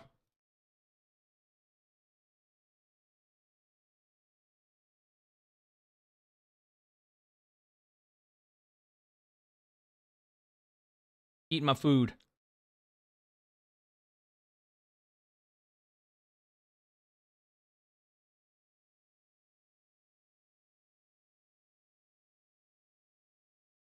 Side note, I forgot about this.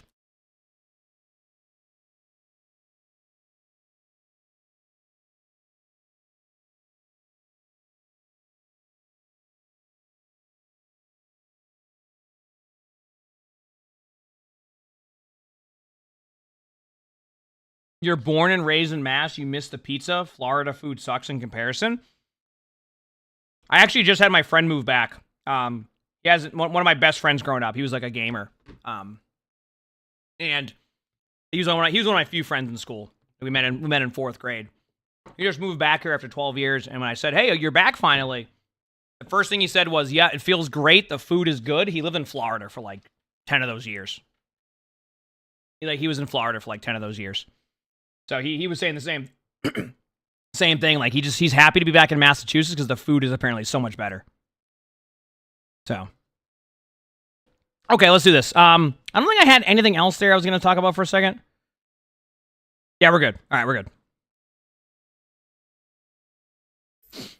All right, let's see how this game goes. Can you win it? We'll find out. Payload is back in our control. No darkness.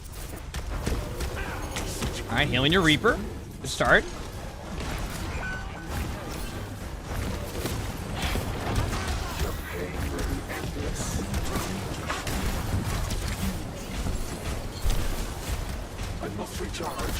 All right. So watching the heals and all this stuff. Having a good time. Wait for it. Go heal an orb if you need to. Hero swap. What hero? Kiriko? Kiriko would be good here. If you go Kiriko, I'd be happy. Good swap. I actually like this. You know what? Good last second swap. I actually don't mind that. I actually love that you did that. I would have been Kiriko so much sooner, by the way, too. Like, Kiriko is just so much better on this map. Don't be afraid to use a cleanse in your hog to, like, help him stay alive or keep your... But just don't be afraid to use your cleanse. I know I always say yeah, perfect cleanse. Perfect. great swap so far. Your Hog's probably dead soon. They're running out of steam. Unless you get Nano. Okay, now you got the Nano. This is actually possible. Ooh, they got purple. Good luck to your Hog. I do like that swap, though. That swap I was actually pretty happy with. I feel like that was the correct play out of you. Score 3-3. Switching sides. That was the correct play out of you. Let's get back to it. All right.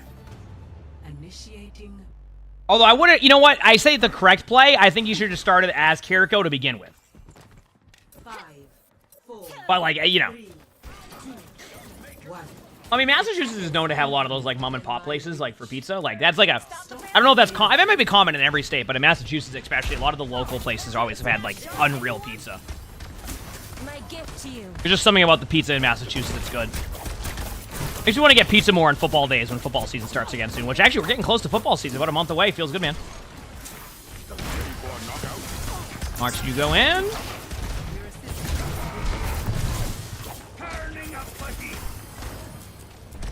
Kaiki. Wait for it. So far, so good.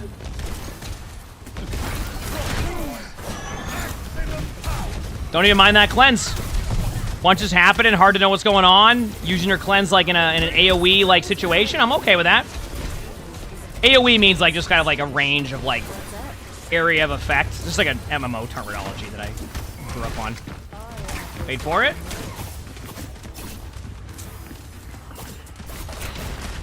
Do the Hall of Fame game is tomorrow. I don't watch the preseason too much.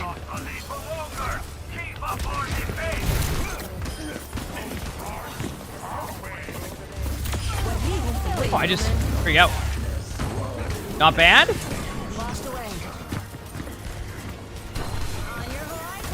Keep healing up. Hey, good Jericho play.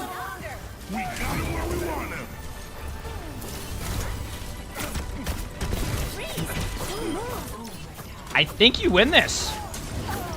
Nice, you even cleansed their Moira for fun. I like how they're on it. Okay, so you won the game, right? So you won the game, okay? And great. But, like, I really do think that this game, in my opinion, was a classic case of you didn't know what the actual problem was is. The problem was is. Oh, sorry. I just made a new sentence of words there. You didn't know. I feel like I was Gollum right there. Okay. You didn't know what the problem was. So you just started to, like, assume the problem was your DPS sucking. And then guess what? I thought your DPS played fairly well. Wasn't like your DPS were like sitting there dominating, getting 20 limbs every single team fight, but I felt like your DPS played a lot better than the way you described them. They made good plays. Your problem, there was a lot there. The hero swapping and like not recognizing what the situation was and just making all these swaps because you assume your DPS are sucking was the wrong way to go about that. Then, right?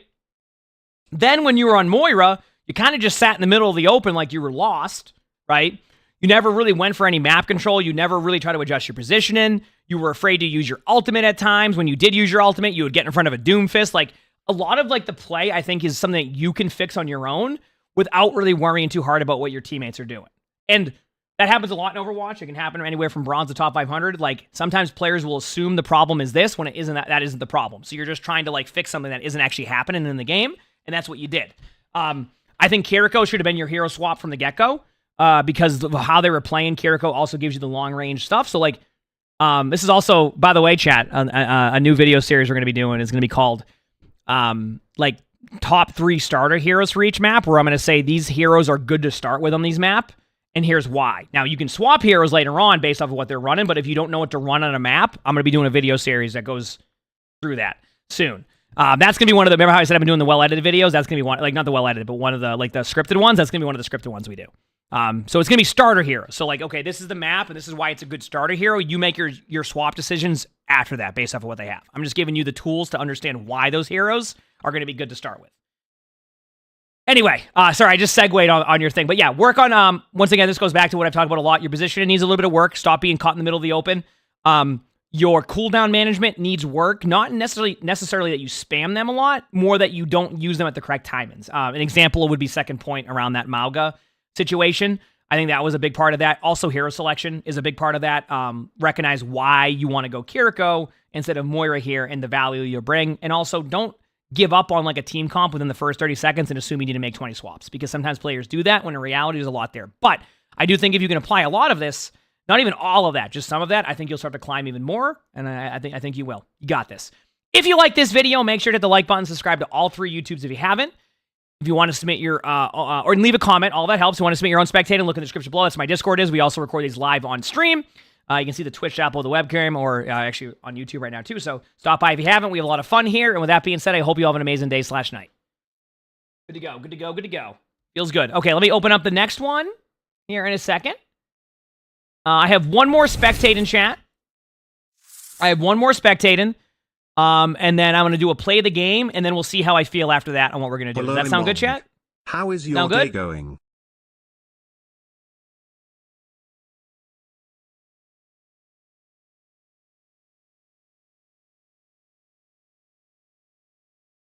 All right. Sounds like a plan? Perfect. Hellzan, thanks for the 9 months of tier 1. Thank you. How's my day going? Good. How about yours? Any rivals? I don't know what I'm doing today. Today's going to either be a half day, a full day, a this day, a that day. I don't know yet. I'm just vibing. All right? Tomorrow's my guaranteed day off. I'm just vibing today. I got to say, real talk, it's been a great July. Got married this month. It was my birthday. Awesome stream. So thank you for an awesome July, chat. It's been a good one. I can't believe it's the last day of July. Also reminds me that I do need to go make sure I pay all my bills and all my editors and everything on the too. Be a good idea, right? I say bills like credit card stuff from all that stuff. Yeah. Have you ever noticed how many successful restaurants are theme-based? Dude, that's from the show. Isn't it? You're just asking me the questions in that damn show. I can already tell. What was I going to do? I got lost. Oh, the replay code. That's what I was going to do. It is? I was going to say. That's exactly from that show. Have you ever noticed how many successful restaurants are theme-based? It's like, dude, why is that? You're leading off an episode with that?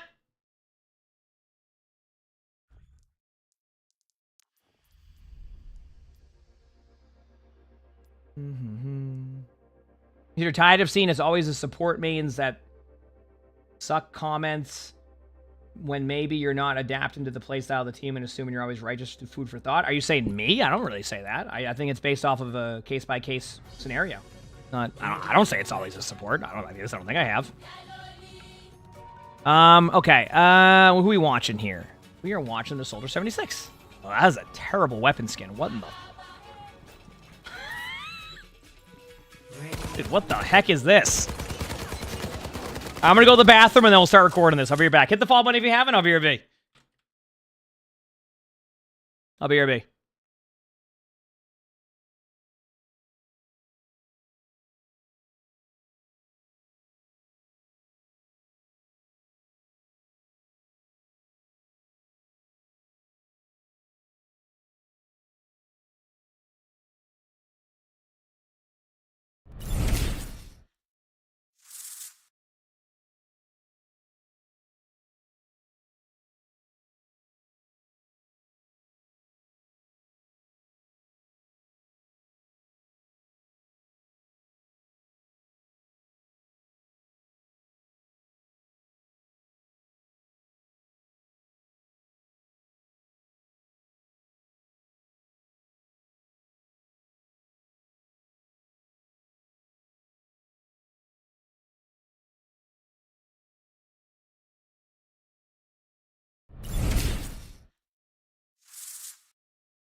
Gotta say hi to Sully, right?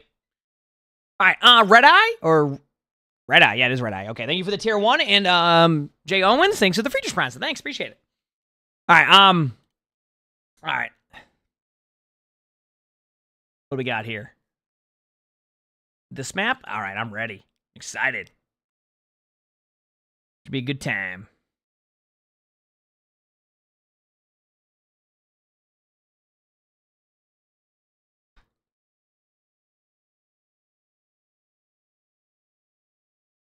We good here? Numbani, what a map. Okay, I'm ready. All right, so today's video, we're watching a gold 2 DPS on PC playing Soldier and Ashe on Numbani. And then they say this was a long, tough game between two teams that apparently do not know how to play defense on Numbani. A lot of people struggle with that. This game goes back and forth for a while with both teams fully capping the map twice. At first, our tank and one DPS started fighting and blaming each other, but eventually we all locked in together and it all ended on good terms. Kind of goes back to what I've talked about where players will immediately try to blame something that's happening when, you know, there's a lot happening in an Overwatch game. A more positive outcome than you'd expect from Ranked. I mostly played Soldier and a little bit of Ashe before switching back to Soldier since I wasn't feeling comfortable on Ashe. I get that. But I really don't like Numbani at all, and honestly have no idea how to play it. A lot of people don't. No matter what hero I play, I can't figure out what to do or where to go, especially attacking the first point. Any tips on how to handle this map are appreciated. It's funny because, like, you mentioned that both teams suck at defense, but you also say you don't know how to play that, so. Oh, you say, oh, a lot of times it's the enemies to blame because they're the ones shooting at you? Yeah, exactly. Blame the other team. What are you doing shooting at me there? It's my single-player game. All right, here we go. Okay, number one issue I see a lot of people run into when they're playing Overwatch on Numbani is that like, they don't want to take angles. They all want to funnel down the middle of the road or all funnel top left, right? And the reason why you hear about off angles and like taking different angles is because you need to make the team focus on different areas. And a lot of players struggle with creating those different angles. And I think that's why a lot of teams will suck on first point is because, like, what you want to do is you need to take multiple areas of battle, right? A lot of players like to funnel here. They just sit here over and over again, and the defense can sit up here, and the defense can sit up here. That's the problem. So in top 500 games, the way that Numbani is generally played is you play players here, and you play players here. And the reason why you do this, you generally will put mobile heroes on one of the sides. So, like, this is like the side that won't get as much help, so you put, like, maybe a couple of mobile heroes over here. You can even put a Tor back here, and you can, like, go through. But you want to make it so that you're able to back away, but you're also able to control this side of the map. A lot of what players do is they don't try to control the map. They like to run it down mid, or they like to funnel up here. Well, what's the problem if all 5 of you funnel here? What's the problem if all 5 of you funnel here? The other team has to worry about one central location, and that is it. Nothing else. That is it. Nothing else. So you need to give them reasons to worry about other parts of the map. And if you don't do that, that is why attack Numbani is a struggle for a lot of players because the map really sends you into one direction. One direction. I thought of the band for a second. It sends you basically in one area of the map, and you just end up going into the same spots, and they won't have to worry about you if you're all going here. They won't have to worry about you if you're all going here. You know what I'm saying? So basically, that's the problem that you run into, and that's why you'll see players struggle on this map, is because they just don't know that you have to control both sides. You just got absolutely annihilated, by the way. Holy crap. You just fell over. If I'm still standing, I'm still fighting. By the way, little side note. After playing Punisher and Rivals, it makes me wish Soldier was so much better than Soldier is right now in Overwatch. I forgot how much fun it is just having a point-and-click hero that is actually pretty good. Right? They just took away Cassidy from being really strong, and then Soldier's already like struggles against snipers. Ugh. So. Okay. I don't mind this. A little bit of an off angle. Okay. Okay. A little bit of a... Yep, all right. The thoughts there. That's what matters. Yep. Oh, okay. All right, you started blasting. All right, we're waiting.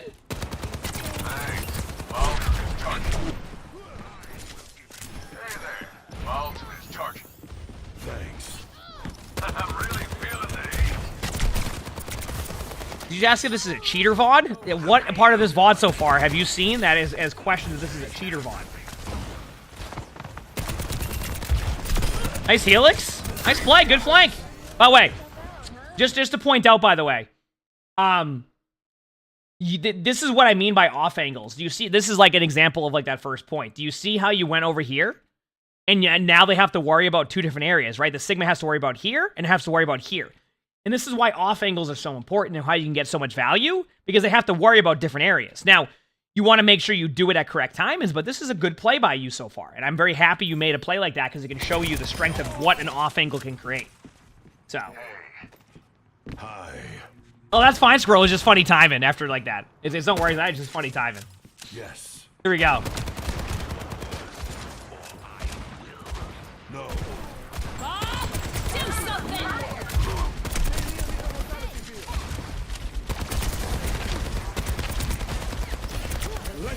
All right, you got the point. Position was decent. Nice helix. Good job.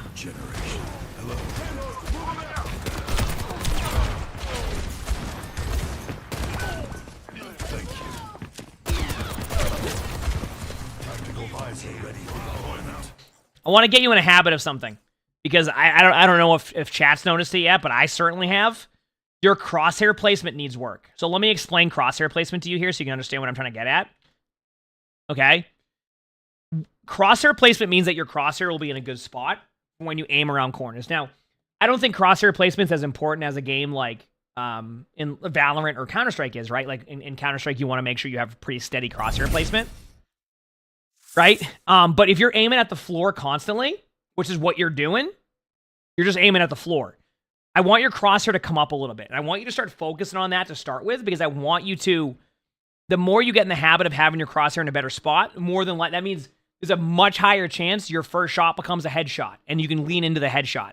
Things like that, like aim a little bit better, aim a little bit higher on where you're aiming at now, and you're going to be in a much better spot. All you need to do in order to do this is just focus on your crosshair placement. It's something that you can actively do no matter what rank you're in. Just make sure it's higher and you're not aiming at the floor, okay? I'll pause more what I'm saying, but like you'll see what I'm talking about. Like a lot of the times you start to default to the floor. You see how your crosshair is just looking at the ground? I want to see it aimed up higher, so that way you're consistently hitting more shots than when you see them. See what I'm saying? Because like right now it's a two-step process. You have to lift your aim up to them, when if your crosshair is already in a good spot, you can just already be aiming on them. You know what I'm saying? Use the Kitsune. Use the Kitsune. You lost your timing on that one, but you know what? You're Cassidy High new to it.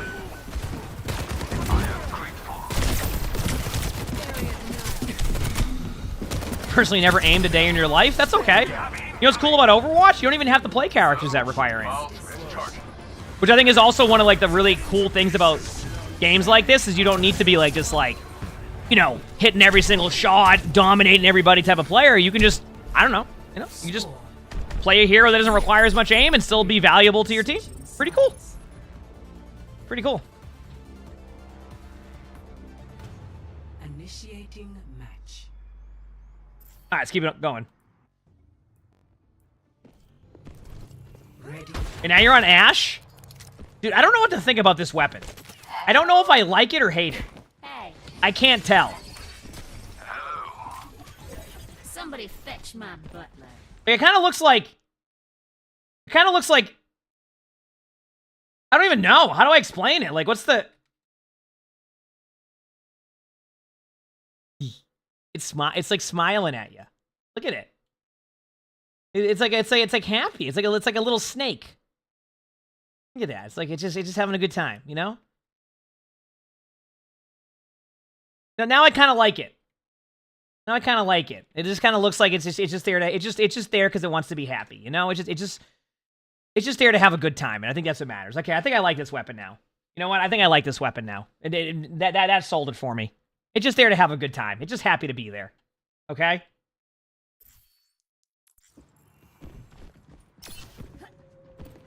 Five, 4, 3, 2. I'm ready. Attackers incoming. Defend objective A. Remember, less aiming at the floor, more aiming at them. Thanks.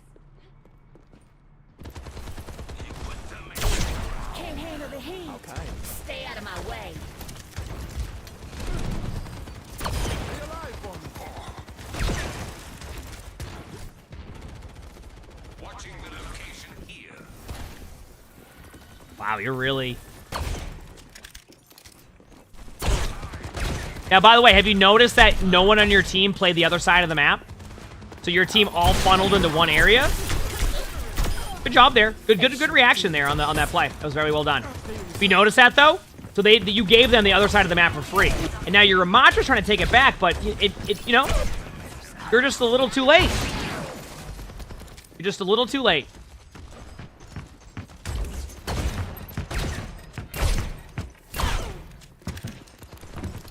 Okay, now you're good. Everything's fine.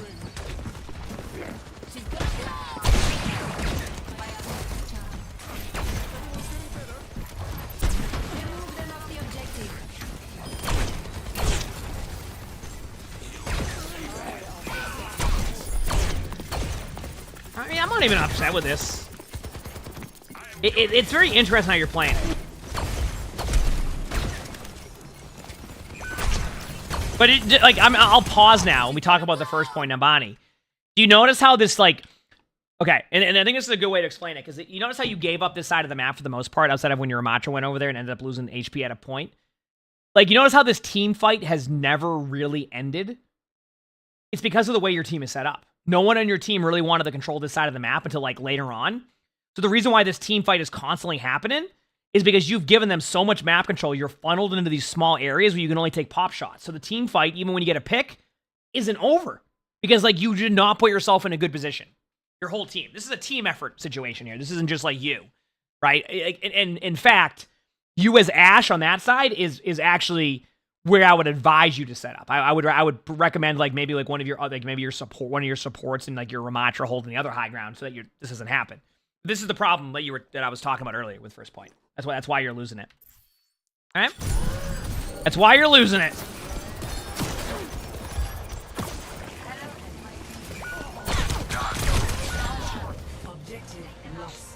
Yep, he just lost rank. What rank is this? Gold, I think? I think it was gold 2 DPS. Wipe them off the payload. Yep. Thank you. Peak performance. All right, I'm ready. Infrasight charging. My ultimate is almost ready. Now I truly feel alive. Merci. No one can hide from my Yep. sight. All right. Nothing happening. I would like you on the high ground. A little bit on the low ground here. All right.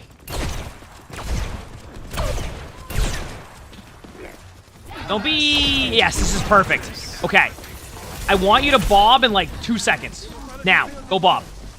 Go bob. Don't wait on your bob. I'm telling you, if you wait on your bob, you're going to have a terrible bob on retake. All right, you lost your timing on bob. Bob timing's now gone. Out the window is the bob timing. All right, yep. So, the moment they use their Zenyatta ultimate there, and this is also why I want you to be on the high ground, you lose so much vision of the map. Do you see how when you were playing the low ground there, like you didn't like see much, you only could see a small doorway? That right there shows you how truly awesome the strong positioning could be for you. Instead, you just sat there and did nothing with that one. So, you weren't able to get good vision. You didn't know if you could have a good bob. I would have bobbed, to be honest with you, after the Zenyatta ultimate especially. But yeah, you lost like a good time in there because you weren't set up in a good spot. Now, notice how their team is all set up above you on high ground. You're probably going to lose this team fight, even if you do bob, because they have so many angles. And if you bob in first, your bob will have even a higher chance of falling over, because that's how it goes. So, now you've over-ulted.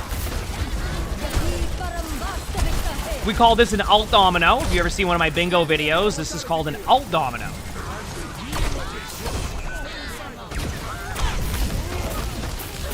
I don't know, do you win this? Okay, you actually won that retake. Congratulations, you both just sat there and rolled the dice to see who would win with all their ultimates, and your team won it. Good job. Bob Barker, thanks for the 19 months of the tier 1. Thank you, appreciate it. Thanks. And heck yeah, Bob, heck yeah. Insert cliche comment content and streaming. At work, back to lurking. All right. Ace MVP, thanks for the 31 months of the Phoenix round. Thank you, appreciate it. Thank you. Uh-oh. And then you got rolled. Honestly, I don't even know if I would have tracked if they had ultimate. And Rox, thanks for the 250 bits. Thank you. Appreciate it. All right, let's see. Soldier needs a cause. You said fundamentally, what's wrong with an alt domino? I mean, alt dominoes can work if, like, it makes the most sense, but, like, a lot of the time you have to... Okay, so... Here's kind of the best way to explain an alt domino and why you want to avoid an alt domino in most situations is because some ultimates are designed to counter other ultimates. So if you just like kind of mesh all your ultimates into one, you lose the value of like, okay, let's say they have Zenyatta ultimate and you have a Bob. You want to probably get the Zenyatta ultimate before you use the Bob, right? Like you want to use that beforehand. But if you just bob in when they Zenyatta ultimate and then you pop Simwall and they pop Ramatra ultimate and then they pop Winston ultimate and you pop this and that, you're losing the value of the trade-off of ultimates to be able to get yourself in an advantageous situation, right? I just said a lot of big words to sound smart there, but to summarize that in a very easier way, if someone has a Suzu, you're going to try to get Suzu out. The same goes for ultimate. So when you alt domino, you're just playing into cooldowns. So, anyway. Like, you're just playing into that. So that's why the alt domino isn't good, because alt economy is also a part of Overwatch. Like, a team with 15 more limbs may lose to a team with better alt economy more than they win. I just made up stats there, but, like, that's what it would feel like. It's because, like, you might be able to get 15 more limbs, but if the other team has better alt economy, you're always losing on ultimates. Does that make sense? So. All right, give me 1 second here, chat. I need to time somebody out because they typed something like they were 10. All right, there you go. Continue on.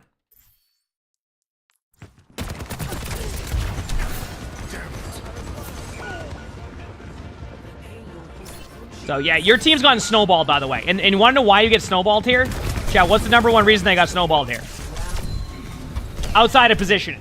Want to know what the #1 reason is? You ready? Your team has no ultimates to fall back on because you popped all of your ultimates. That's it. Like, you have no way to retake and stop them in their place. So, like, you can't get out of the doorways because you use all of your ultimates. And this goes back to ult economy. If you have at least one ultimate there, it can kind of stop them in their place and give your team time to regroup. If you don't have any ultimates, it comes down to your teammates staying at a doorway correctly and not over pushing it, and then you'll end up in a good spot. And that's kind of what we saw right there. So that is a part of what I'm seeing as the major problem there. So anyway, let's continue on. If anybody asks, I was never here. All right.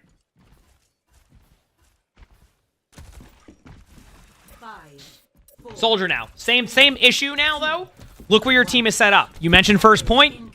No one is taking away an angle on the other side that I can see. See, no one's here. No one's taking this away. This whole part of the map is free for this other team. If they want that, they have that spot. That's it. You've given them that opportunity. So.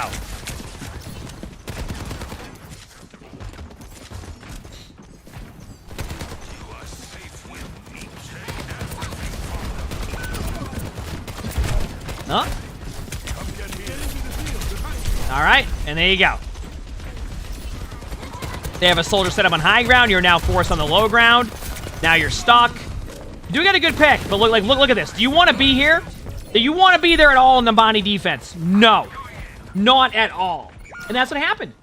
You need to sit there and control both sides of the map on defense if you want to have a good defense there. Same on attack. If you want to have a good attack, you need to control both sides, or at least one of the sides.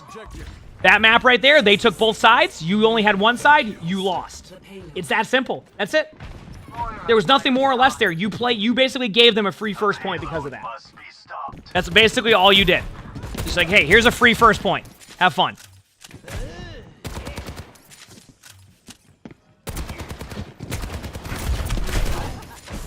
I like how you're casted, you just watched all that happen and waited forever to get that limb. Now be careful. Stay on that. Go back on that high ground. Look what the card is. You're not going to take an earlier engagement right now. Go on the high ground up there. Go help your team. Don't run in the straight line at them. Uh-oh. You keep falling back to the same... I want to pause, by the way. This is now the second time on defense we've seen you end up in this spot. I want to point out to you again, this is not the best spot for you. Okay? This is not the best spot. So I would be very careful of this being a consistent play, okay? Let's continue on.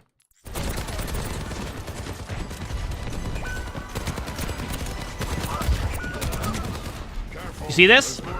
You actually are limiting your ability to make a play by doing that, just so you know. Like you're legitimately limiting like your ability to make a play by going to that spot consistently. Just go high ground and sit there. That's it. Just literally go up in the high ground and sit there. Uh-oh. Small room with a Junkrat. You're making the correct play. You're making the correct play. Nice job.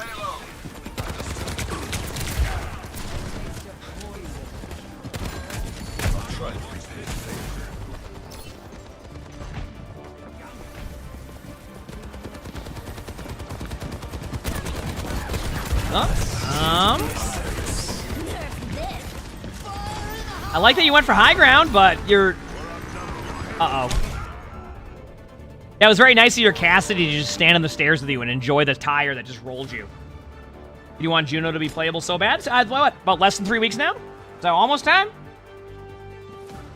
Yeah, less than 3 weeks. It's almost time. So. Understood. Of course. Done. Hello? Here we go, chat. Oh, here comes the huge flank. It's happening. Okay, run.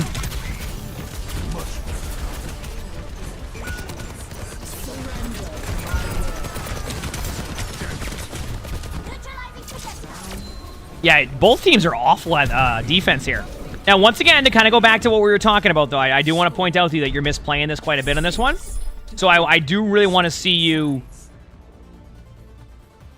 Okay, well, third time's the charm. Right? Third time's the charm. Okay? Your team just got snowballed. Set up on a good spot on attack. Put yourself in a good opportunity. Take away an angle. I mean, granted, your team... defense has been your issue, not attack, but... I'm ready. Defend objective A. Let us keep our questionable choices.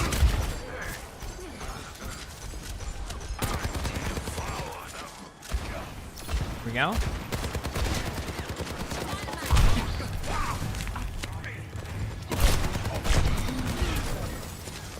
I actually don't mind you doing this, by the way.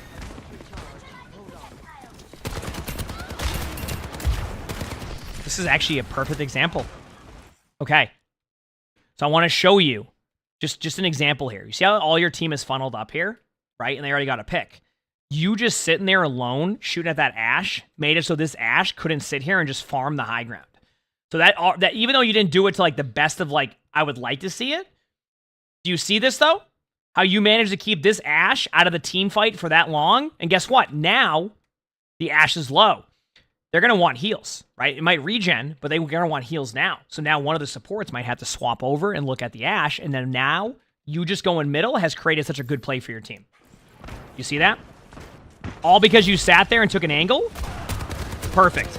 Even now, this angle's a little bit better than the other angle. See that? And boom. Now your team has the map control. Now your team took away parts of it. So, like, I want to see you do a better version of that, but I want to... that shows you how good of a result it can be when you create multiple different angles for their team that they don't have to just funnel in one spot. See that? That was a good job by you, and it looks like it's going to result in a first point take, I think.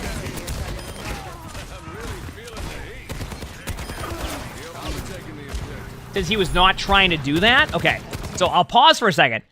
I'm not saying that that was on purpose. What I'm saying to you is even if it was on accident, I'm showing you why it ended up being a good play. It doesn't need to be on purpose. I just need to show them what it does to help. You get what I'm saying? That's all I'm showing there. It doesn't need to be perfect. It doesn't need to be on purpose. It just needs to show why it works. And that was an example of it working. So. Anyway. Hope that's helpful.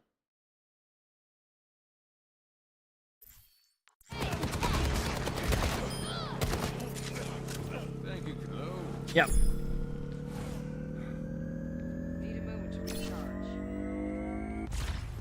Objective A captured. Wait for it. The payload. Hey there.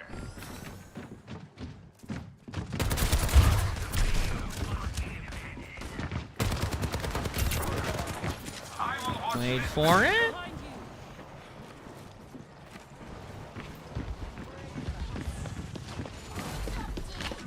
All right, really sneaky play here. I mean, they have to worry about you, though, so you're doing it again. It's not how I would do it, but, like, you're making them have to think about where they have to look for, which is a good thing. I would be careful of this. Yeah, you're fine. They're Reapers out of position anyway, and they use Fade in front of you. You're good. All right. Both very low. Not bad.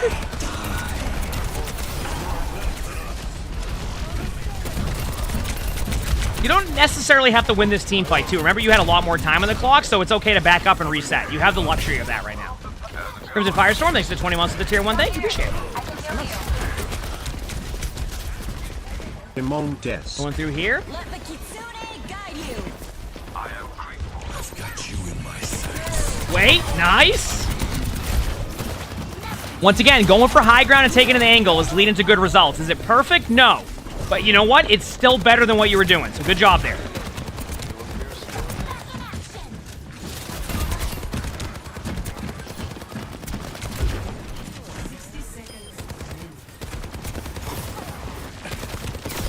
Nice job.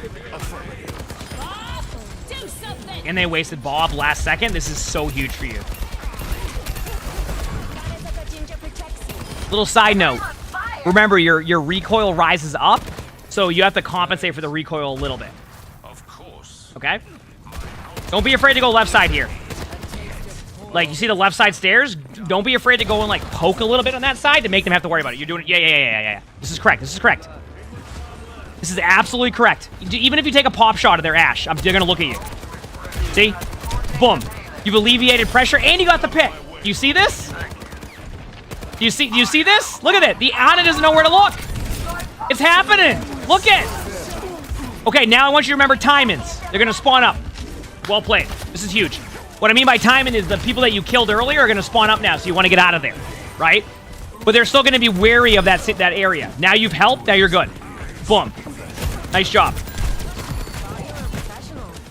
So this is where I'm trying to show you the examples of like why taking that angle for you is so important on Nabani. You alleviated the pressure, they had to look away, and then your teammates on the front line were able to dominate and pop off. Boom. Just by doing a simple play like that. And you didn't like extend, you didn't like stay there too long either, you know what I mean? Like you didn't like stay in that spot too long. So you were able to get back, be in a spot, now you're in an advantageous position because they're just snowballing in. Or not snowballing in, but they have to run into the point. And there you go. Looks like you're going to be capping this point.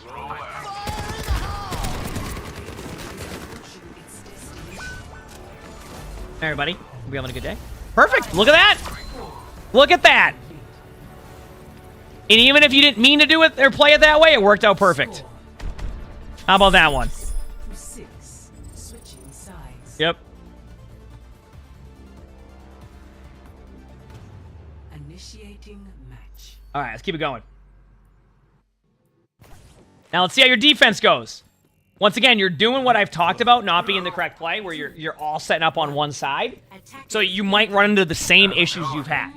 Or you might full hold. Who knows? We don't really know when it was only a minute on the clock. It gets a little bit better, so I'm ready.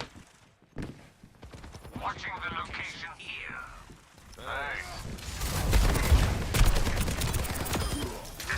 Nice pick. That was very nice of their Winston just to jump up to your team. You have the right idea. You start with a Helix on him. Don't even try to like force an angle. Just like Helix him.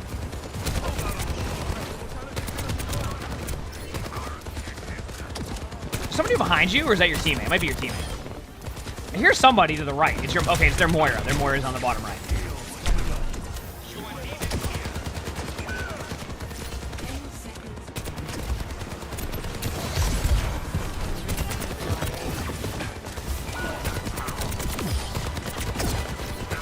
So now, even though I think you're going to win this team fight, chat, did you notice anything? Why was that such a struggle?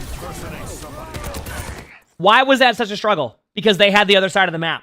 There was no guarantee you were going to win that, but did you see how much of a struggle that was?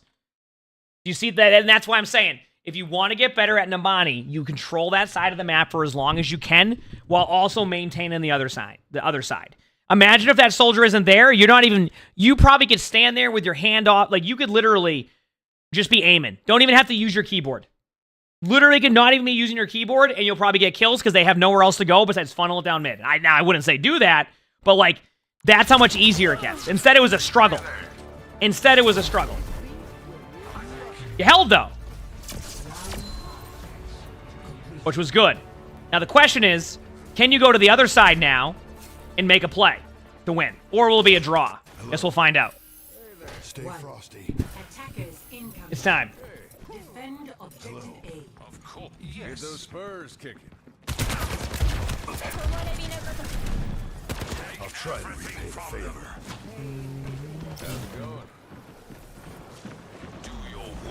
I'm ready.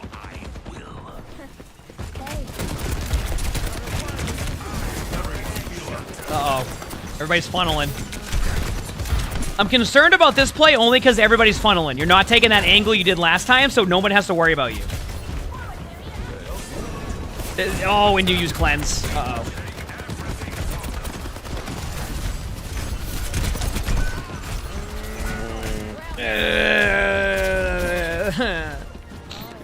Oh, no. 10 seconds remaining.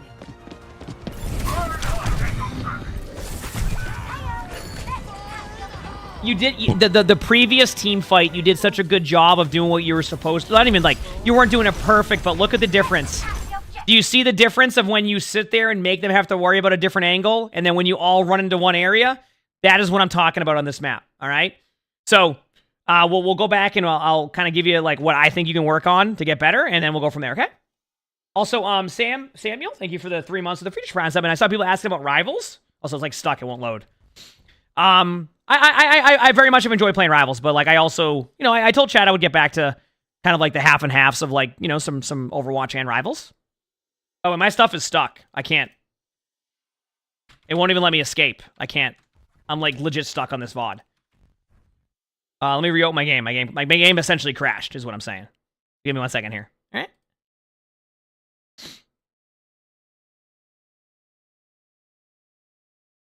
Give me 1 second.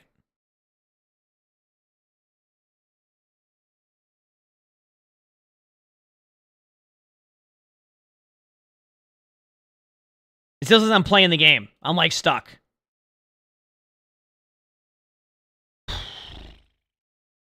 I gotta control it deleted, I think.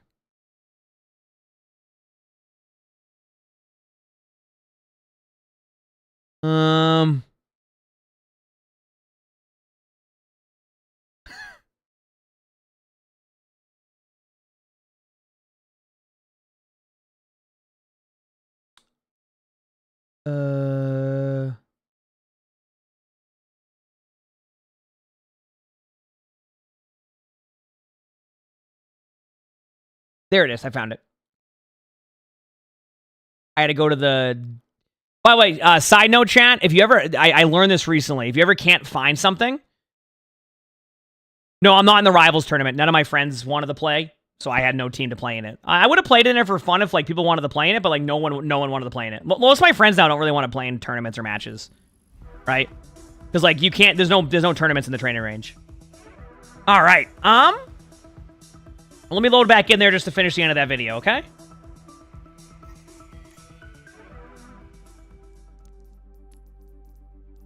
Where's it at? Nambani. Ready for battle. Go here. Move it back. This is a perfect way to end the video. All right. We'll pause it right here, because I think this is a good way to... Actually, we'll pause it a little bit closer. Right here. There you go. The Junkrat smiling. Like, yep, thank you for hecking that up and making this easy on me. So anyway, to kind of circle back on this one, to talk about... I think really for you on this map, I want you to work on multiple angles. I want you to understand that when you play an angle, you're alleviating pressure for your team. I also want you to work on your crosshair placement. I really do think a lot of the time you aim at the floor. I want you to just think about consistently putting it there. You're going to see better results. You had good moments of aim. I promise you that actually your aim will probably get better if you start to just have your crosshair be in a much better starting position than on the floor. Work on those two things. Everything else will come with time. But I think those are the two very, very important things I want to see you do. More angles with high ground. Kind of combine the two, right? More angles. Take high ground when you can. Also, just work on, like, a little bit better with your crosshair being, like, higher up a little bit. And like in a much better spot. So better crosshair placement. I think if you do both of those, you'll actually see a bit more of a climb. You got this. If you like this video, make sure to hit the like button, subscribe to all 3 YouTubes. If you haven't, leave a comment. All of that will help. If you want to submit your own spectating, then look in the description below. You'll see my Discord. That's where you would do that pretty much for any of my videos. We also record these live on stream. You can see the Twitch chat right below the webcam. We also record same on YouTube, so stop by if you haven't. We have a lot of fun here. With that being said, I hope you all have an amazing day/night. All right, perfect. Okay, I'm going to go put the AC on. All right. I'm going to put the AC on, and then we have to record a play of the game video. I know that Right, Crap will get mad if I didn't because we need to get that done. Okay? I'm going to go make coffee. We'll record a play of the game video, and then we'll figure out what we're doing after that. And for people wondering if I'm not playing Rivals today, just because I got some stuff to do, videos to do. I have fun on Rivals. I have fun on Overwatch. So be back, chat. Hit the follow button if you haven't. BRB.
Okay. Hi, chat. We're back.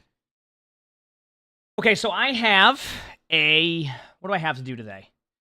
Play the game video to do. All right, I need to do a play of the game video. I haven't. Our second channel needs content, so I'm gonna go through here and mark off these games for crap. And we're gonna. Here's what I'm thinking, chat. Play of the game react, TikTok react, and then I'll see how I feel. Sound good? So it could be a half day, it could be a full day, it could be just see how I feel after those 2 video recordings. All right. Okay. Good here. Good here. Good here. Good here. Okay, everything looks good, I think. Yep. Okay, let me get the volume set up now. There we are. Dark Julius, thanks for the 20 months of the tier 1. Thank you, appreciate it. Thanks. You love seeing content made live? Well, you know what? Soon there's going to be some videos that aren't made live. Woot woot. Actually, I'll probably, if I do get off early today, that's probably what I'll do at some point. I'll probably go through and, adjust some of that stuff. Or start working on that. Hey, we're doing a play the game video. All right, you ready? Let's do this. All right, so today's video, we're back with more play of the games. Best play of the games, worst play of the games, funniest play of the games, all of that. Always a good time, always a fun video. I hope you've enjoyed these. Make sure to leave a comment. Let's watch and see. Like the video. Subscribe to the YouTube. It's time. We got a diva play of the game to start off. Nothing like a nice diva play of the game, right? That's a good out spot. Love it. Reason why that's a good out spot is because players are going to play around that corner. That is a good play of the game to lead off with, Chad. A nice 5-kill diva bomb. Feels good, man.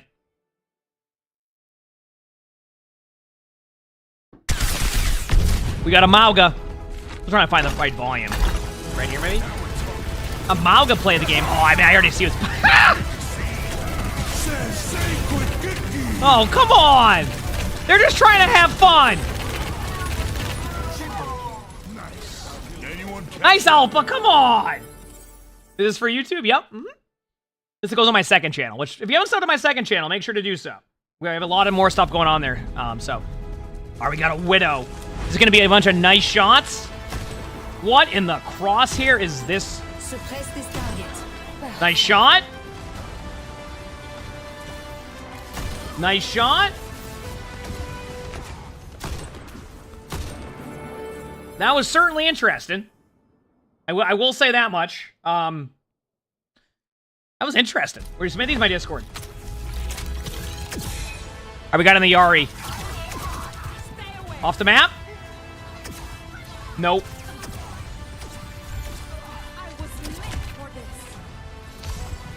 Okay, now they're off the map, and then the Mercy will join. Okay, I mean, that was a play of the game.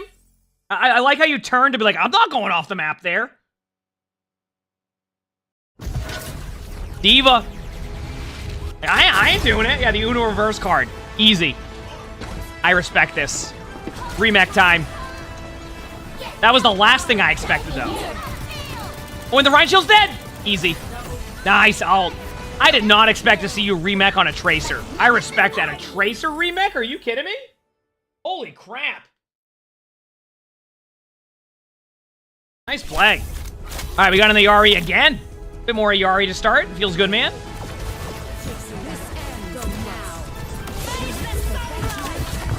Oh my, so many. Dude, a Yari ultimate to this day is still a much better pulse bomb. That's all I'm saying. It's just a better pulse bomb. You can literally miss with it, and then it will chain to other people. So, I'm gonna be honest with you. Never care. I'm not the best at that. But they get the parts on that one. Also, we got a Yari again. How is it not better pulse bomb? It actually gets kills. Look at that.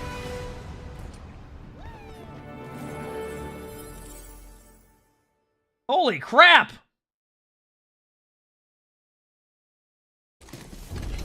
Brig time. I like the name, Potato Gaming. Brig ult. And you get the reset now, too, so if you want to bash him again. By the way, remember, chat, now, one thing you can do, if I'm correct here, is you can bash right before you use your Brig ultimate, and then pop your ultimate and bash again. So if you want to get, like, even extra damage here, that was a good ultimate there, but, like, that's what you can do. So that was your nickname in high school? Wow.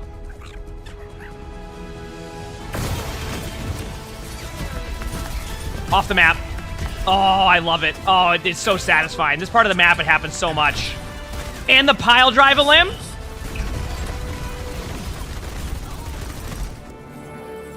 Love to see it. I don't know why it paused on that, but it is what it is. All right, on to the next one. Who do we got? Genji.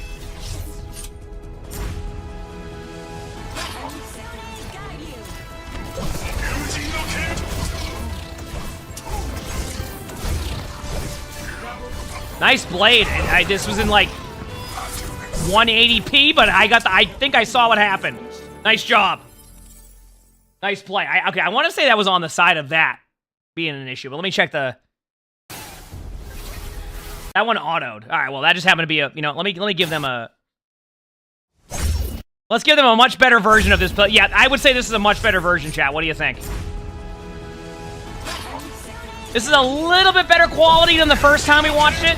Like, ever so slightly. I didn't even know this was their crosshair.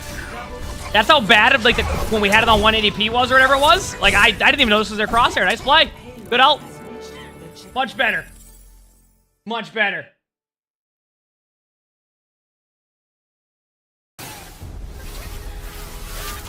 And now we got a Mei play of the game.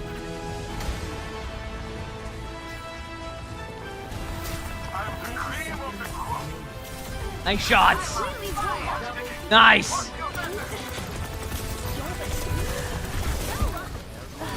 You know what my favorite part about that play of the game was there in Mei? Was the reaction from their team. There was none. How did they not react? Hanzo time, which, by the way, I found an ultimate worse than Hanzo ultimate, chat. It finally happened. I found an ultimate that is worse than Hanzo ult. It's called Penny Parker's ultimate in Marvel Rivals. For anybody who has seen me use that ultimate or has used it themselves in Marvel Rivals, I can't... Penny ultimate is the worst ultimate I've ever seen.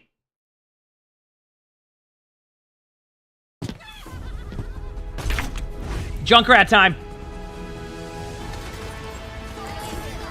What in the James Bond GoldenEye crosshair do we got here? Oh, woohoo! Why was I Mario there for a second? What is going on today? Nice play.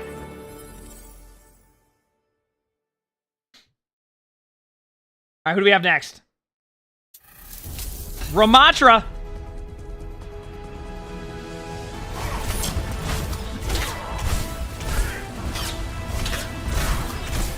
Nice. Ramatra's a fun hero. It's always good when you get a Ramatra play of the game and like you win off of it. Like that was just a good play. Nice job. You saw someone get in the limb with Penny? Oh, that's rare. All right, we got in the Yari. They have play of the game in Marvels. They have like a highlight system you can look at. Nice. Nice ult again. What is this, the play of the game of a Yari? Okay. Okay. And the style points? Okay, I respect that. The style points. Goes on the low ground to not get high noon, jumps back up, finishes the limb. I like that play. We got a Widow. That was sick. Ooh, nice shot. Wait a second. Against a Genji and a... Ooh. I'm going to be honest with you. That was pretty sick. Because that was not easy heroes to hit. You had a Genji in front of your face, a Sombra already shooting at you, and a Moira? Impressive. Nice job. We got a Hanzo.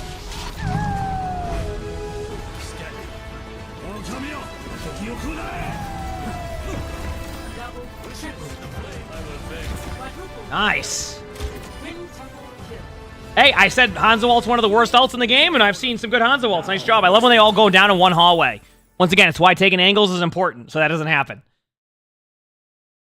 Oh yeah, the barrier raising up too? Yeah, I love the RNG of that. We got a Widow again.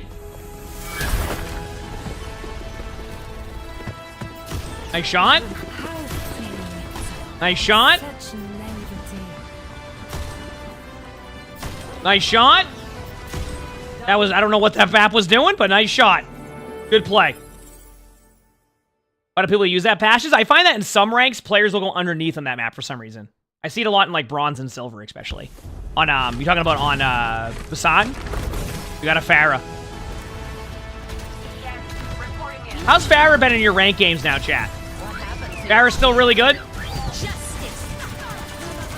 Wow, you did that from Horizon Lunar Colony and got 4. Nice job. You did that from Horizon Lunar Colony. Still doing too much? Makes sense. We got a Junkrat. So spamming a window as Junkrat if they don't kill you is going to be unreal. Because you know they're all just yeah. I was just going to say, listen, if they don't kill you right away through that window, you're going to have a good time. You know they're just sitting there. I also love that you knew that, too, by just throwing the mine into, like, the window. Very well played. Ramatra time. Oh, good luck to this Sigma. Nemesis form.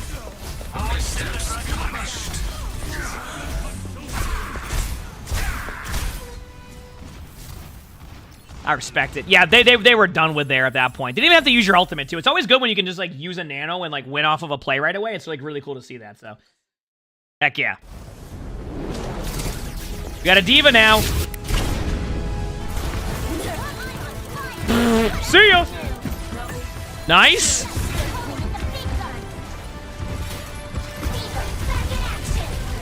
Like, I see that Mauga ultimate, and I just go, why? My favorite part is, you notice the Mei fell off the map after that, too. They didn't know where they were. They fell off the map right near the cart. Even better. Ayari time again. Here we go.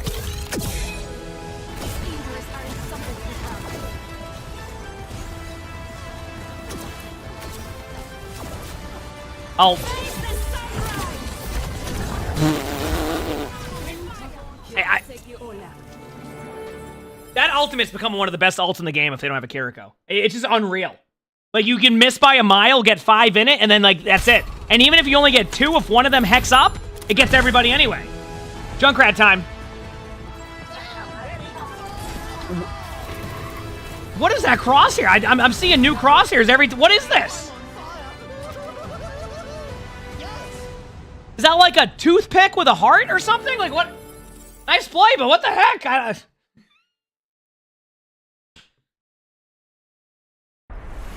That was a coffee stirrer? Okay. Crap puts his own play of the game in here. Are you kidding me?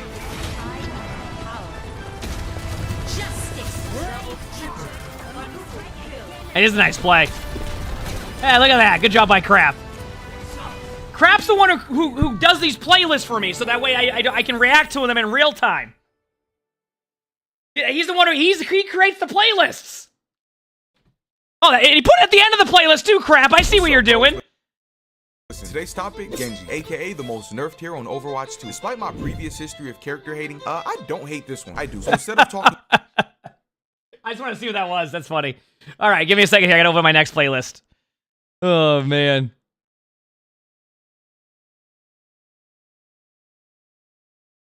All right, we have 25 more clips. That is loud. We said everything correct setting-wise. All right, we got a Lucio play of the game. They booping him off the map? All right, adjust volumes. Yep, off the map they go. Oh, that was nice of the Mei to really set that up for you. Dude, that was the longest setup for a play of the game I've ever... Do you think they... Chad, do you think they managed to get the beat? Did it work? We'll never know. We will never know.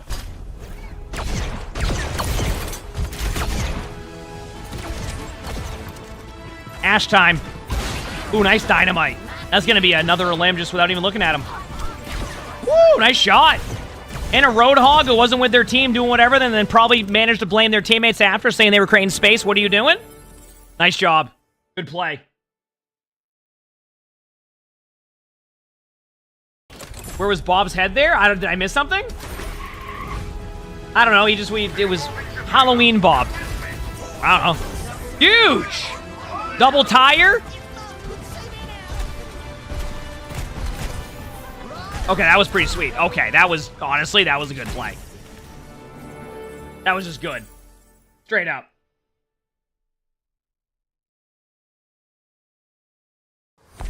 Mercy!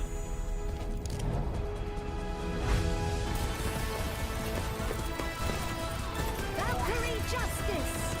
Nice. There's much for you to do. Some battle mercy. Let's go. Fostering you. That's what we like to see. You love a mercy play of the game? I do too, Megan. Especially when it's battle mercy too. Even better. Even better. Also, little side note. I see, like, I hope Overwatch keeps adding more customizations to crosshairs. Like, ever since they added, like, the heart, I see so much more customization. I hope they continue to iterate on, like, crosshairs and allow for, like, even more funnier ones, or, like, you know what I would like as a crosshair right now? Can you put a little cat face or something? Just, you know, just something like, oh, that's what I was going to talk about earlier. This is how my brain works. I watched A Quiet Place, day one. Pretty good movie. And if you're a fan of cats, I think you'll like it even more. Just want to point that out. I watched it last night. I liked it, but if you like cats, you're going to like it even more. That's all I'm saying. All right, let's continue on. We got a Bastion.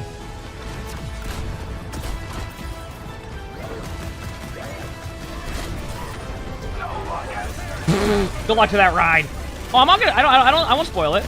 Nope. Nice job. So my mic is loose. What is? Oh, is it moving around a little bit? Maybe I need to do this. Maybe. That might help. Oh, what a deflect, dude. How often do you see that as the kill feed? By the way, chat. What a deflect. Holy crap. Acknowledge. That was some fine work. Give me a little Visky. Thank you for the tier 1. Thank you. Appreciate it. Thanks. That was a good deflect. Junkrat again. Higher from above. Yep. You know, I would argue that's a pretty good ultimate, chat. What do you think?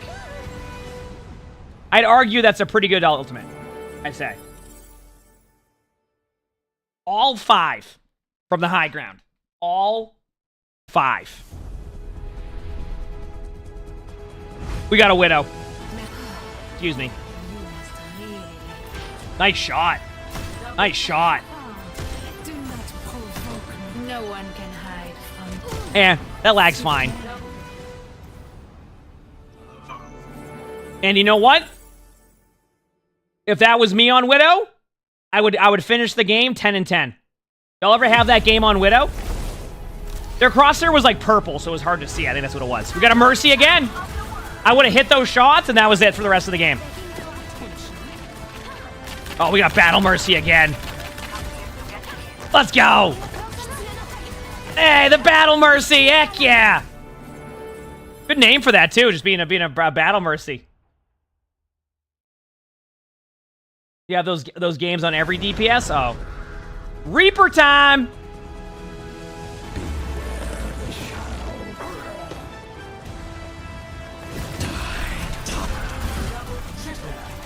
I mean, honestly, love to see it. I also love that, like, only one player reacted to watching you blatantly go on the flank and you just rolled them. Dude, I feel like that's the most disappointing thing when, like, you blatantly call a Reaper ult out and then you're the only one who shoots at him and nobody else reacts and then gets surprised. Lucio! What the heck is... 1 minute remaining in the match.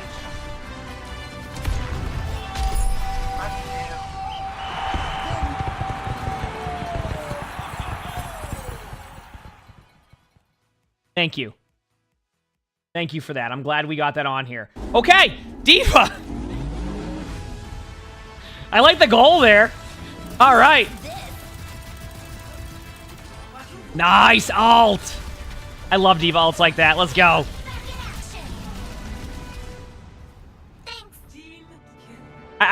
It's always so satisfying seeing ults work. I feel like ultimates have lost like a lot of value in Overwatch, even though they're still really good. But like with like so many, like having 2 heroes that are played so much that like prevent your ultimates, it's like it's always cool to see ults just work.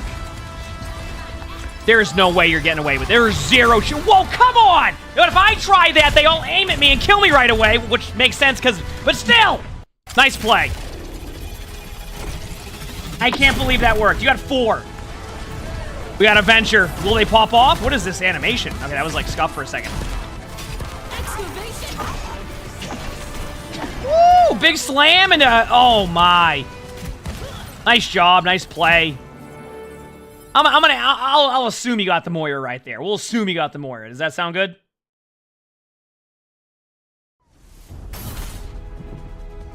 Maybe. All right, who do we have now?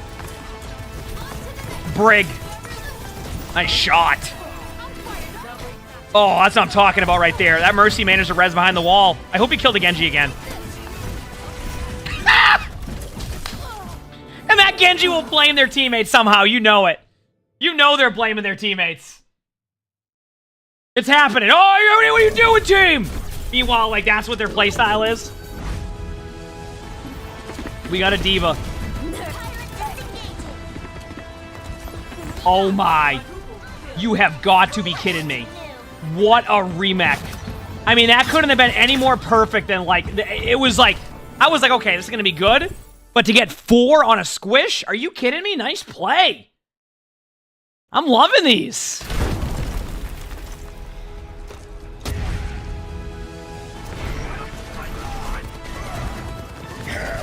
Big slam.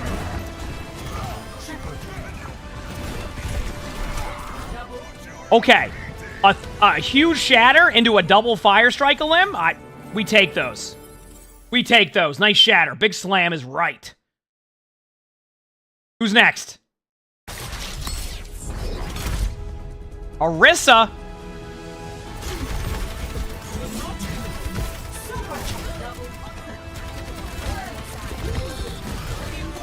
Nice. Off the map, off the map. Yes! Thank you. There is pride before the fall. Once I saw that, I'm like, someone's going off the map. Nice play.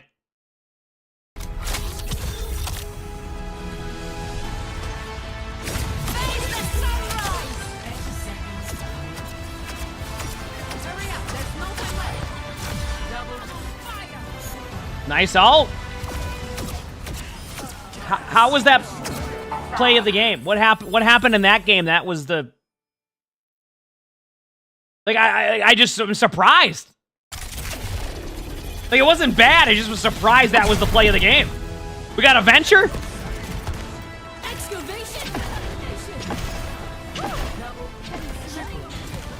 That venture had no fun on the other team. This venture had a blast. They were vibing. The other venture, they got shattered into an immediate ultimate by the venture.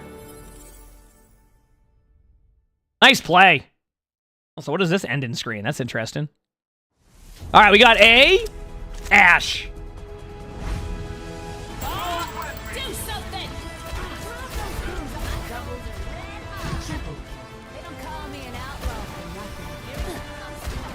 Nice play. I mean, Ashe is just one of those heroes. You just can have moments of popping off with Bob. Especially, I don't even think that was Bob where Bob was better now being a tank. Tracer. All right, now you get to see what a pulse bomb's like, because all we usually watch is a Yari play. Ready? Here we go. Oh, it's time. Oh, you heard a cleanse. I heard a cleanse. This is your one moment in the next part of the game. Huge. Boom. 3. Look at that, chat. All you had to do was be super accurate with it. Make sure you don't get one shot. That's all you got to do. Now, as the Yari, you can be in the air, miss by a mile, and it gets 5. Nice play. We got a Sigma.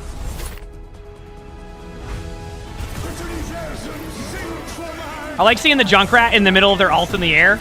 Like, that Junkrat doesn't even know that's happening. That Junkrat just came back to the screen to see a nanoed Sigma in front of their face with no HP.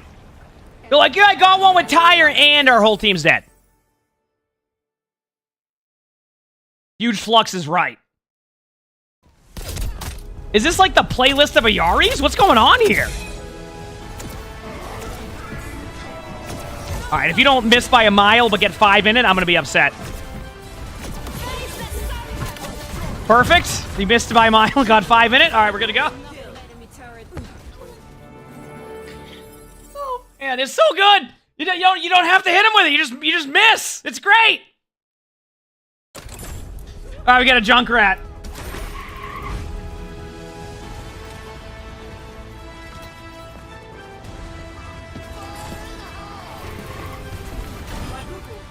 Okay, that was pretty big. Nice tire. Oh, I would have loved it if you randomly got the baby diva with a shot while that was happening. People ask about Rivals. Rivals is fun. Oh, I've had a lot of fun. Actually, that was the last one of the playlist. I'll talk about that in a second. Oh. Hey everyone. How's it going? How's it going, Steve? How you doing, Frogger? Happy Halloween to you too. When is this? Where is this video at that it's giving me a Halloween video from Frogger? Like what? This was 9 days ago. All right. We'll watch this one more time. We usually watch the last one twice. All right, so we have the Junkrat play of the game. Here we go. This one's pretty sick, though. The tire from above, like, they know you're there, but, like, what can they really do? You manage to get 4, you DMAC the Diva. Now, the only thing I would have made this better is if one of these random shots hit the Diva. Nice play. Good job. And that is another play of the game video, which, once again, we're approaching 100 of these. So thank you, everybody who continues to watch these. I really appreciate it. Make sure to leave a comment. Sub to all the YouTubes if you haven't. If you want to submit your own play of the game, my Discord is where you would do that. You can see that in the description below. We also record these live on stream. You can see the Twitch chat below the webcam. We also stream on YouTube, all that. So stop by if you haven't. With that being said, I hope you all have an amazing day/night. Good to go. Good to go. Oh, man. Okay, I need to go put the AC on. It is hot here. I'm sweating up a storm right now, chat. I'm gonna be real with y'all. People ask about Rivals. Like, I really do actually enjoy playing Rivals. I've had a ton of fun playing Rivals. Like, it's a really, really fun game. But yeah, I mean, I also, you know, it's still in closed beta, and I'm kind of just vibing a little bit, you know? So, Marvel, it is fun. I liked it. I liked it.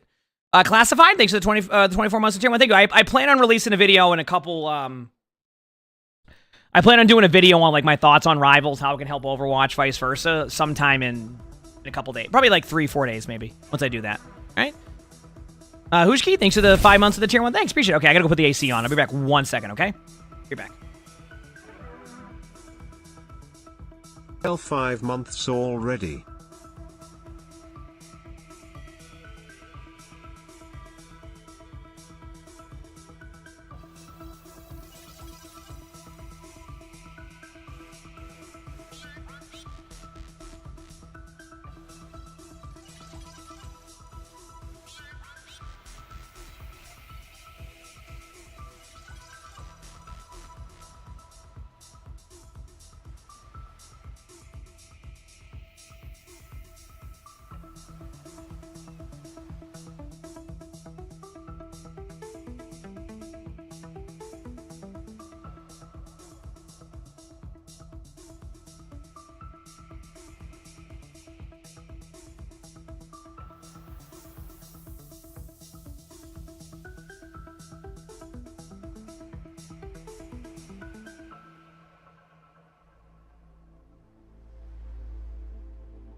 All right, I'm back, chat. Stub, thanks for the 17 months of the feature sponsor. Thank you, appreciate it. Okay, chat, so here's where I'm at. Here's where I'm at with the rest of the day. I'm thinking I record a TikTok react, and then if I feel like it, we play some rivals, and if I don't, I end up hopping off, doing a half day, getting some stuff done around the place, and then locking in come Friday on my next stream. What do you think? That's my current plan. That's my current plan. Because I do want to take some time to record some YouTube videos off stream also, but I need to do some like script writing and stuff first for that.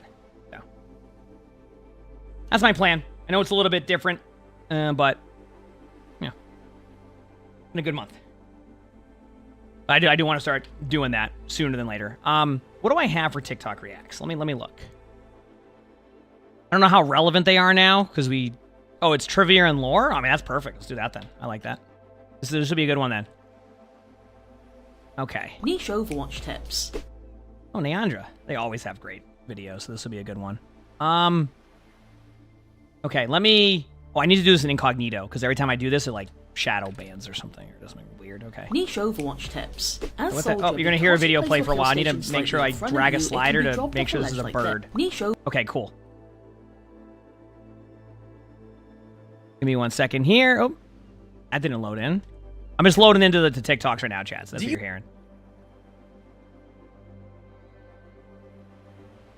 I don't know what that sound was. That sounded ridiculous. Is that Neandra? Yes, they do awesome videos. Yep. Oh. August, thanks to the Augusta Wind, thanks for the free prize. Thank you, appreciate it. I'm just opening up all the TikTok reacts, and then we're good. Then I've done everything else. By the way, crap. Wait until you see.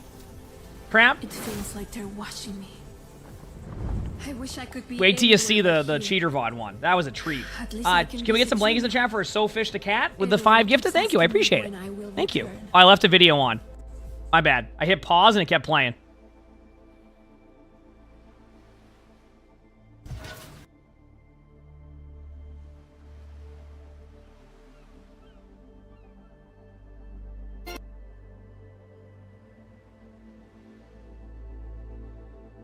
Been lurking this whole time? Oh, yes. Heck yeah, that's great.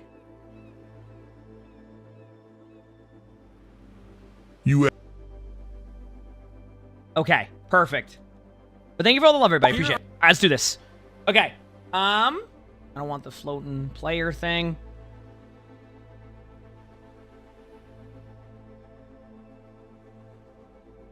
Cool. Do this. Perfect. All right, you ready? Let me clean my glasses. Just exit on my Overwatch chat. All right, perfect.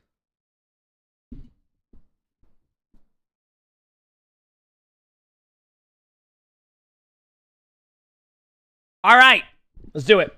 All right, so today's video, we're back with more TikTok reacts. They're always a good time. We'll make sure we have all the TikToks in the video in the description below to check them out because we have a lot of awesome stuff here. And you know what? We're starting off with Neandra, who they always have awesome videos. Every time we have some reactions, it's always just great videos, great tips, you know, just really cool things. So we'll see what they have here. This one says 10 plus niche Overwatch tips. I've used quite a few of these recently. Let's see. Overwatch tips. As Soldier, because you place your heal station slightly in front of you, it can be dropped off a ledge like this. I do this all the time. As Zarya, your bubbles block enemy line of sight, which can prevent things like sound barrier or transcendence. This is actually a really good play.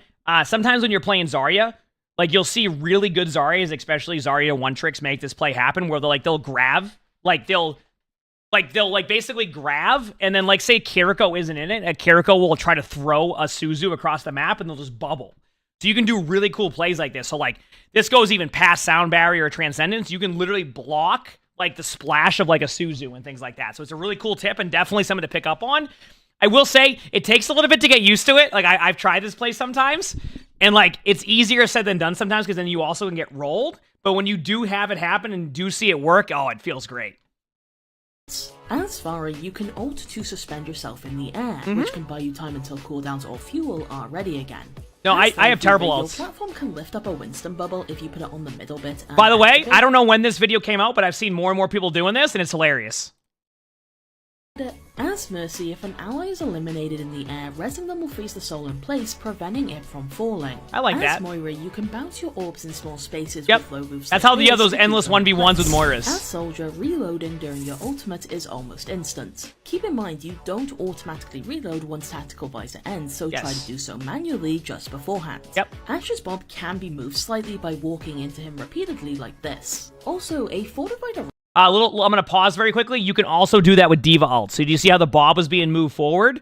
There's a really cool Diva tech you can do where you put a Diva ult towards like the edge somewhere, and then as baby Diva, you push your ult down. So if they're trying to use the cover below you, you can actually drop the Diva ult off of the location and get a kill. It does work a lot, and I think depending on the rank, it might even work even more so. Orisa can move frozen allies, but with the speed Yep, penalty, it's tough to it's do kinda that, yeah. useless. As Widowmaker, if you walk off a ledge while zoomed in and then hold jump, you'll bounce as you hit the floor. Really? I didn't know that. Repeatedly That's jumping cool. up and down on an elevator will prevent it from going up. Yep. So that this last tip, Elevator by the way, will here, prevent- chat. If you ever want to wait on your teammate, if you jump up and down on the elevator, it won't go up right away. So you wait on your teammate because, you know, so some people are like, "Oh, you want to go on this elevator? See you later, bye," and they just go up without you. So you can do that. But great tips. Flashback, thanks for the Friedrich Prize. And Hannah, thanks for the 41 months. That Friedrich Prize. Thank you. Appreciate it. That was a good one. I'm just going to do this, chat, to go back and forth between each one, okay? All right, next one we have is Lane. Okay.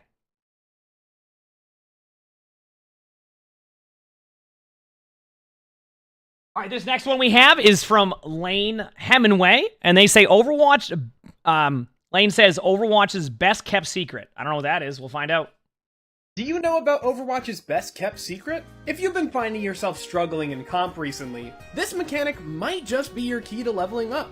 It's actually so broken, it's stupid not to use it. Now, we all know at the bottom of your screen, this meter indicates your ult charge. Okay. But did you know that when this meter fills up all the way, it actually gives you something called an ultimate ability? Okay. Yeah, every character actually has a very powerful, unique tool that can help them turn the tides of the game. You can actually use these by hitting Q on your keyboard. That's it! It's crazy!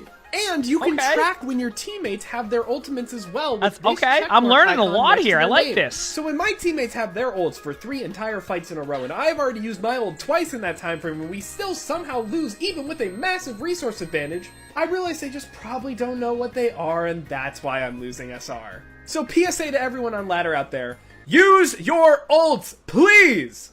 Okay, I've been saying this. Listen, I've been saying this in my spectating ultimates. Let me do this a little bit better. Be proactive with your ultimates. That's what I've been saying forever on the spectating series. Be proactive with your ultimates. Set the tone. Make the play. Be the first one to make the play. Link to that video. It will be in the description. But it's under Lane Hemingway. Yep. Mm-hmm. Thank you. You're welcome. Do you know? I don't know what I'm saying you're welcome for. He said thank you, so I had to say you're welcome. Okay, next one. Crap can link it too if you want in the chat. He has all the links. Dude, just stop. Okay, here we go. All right, for this one we have from Mixed Freight saying 15 ways you can be eliminated in Overwatch 2. 15 ways you can be eliminated in Overwatch 2. Number 1, an Ana that misses healing you. Nope.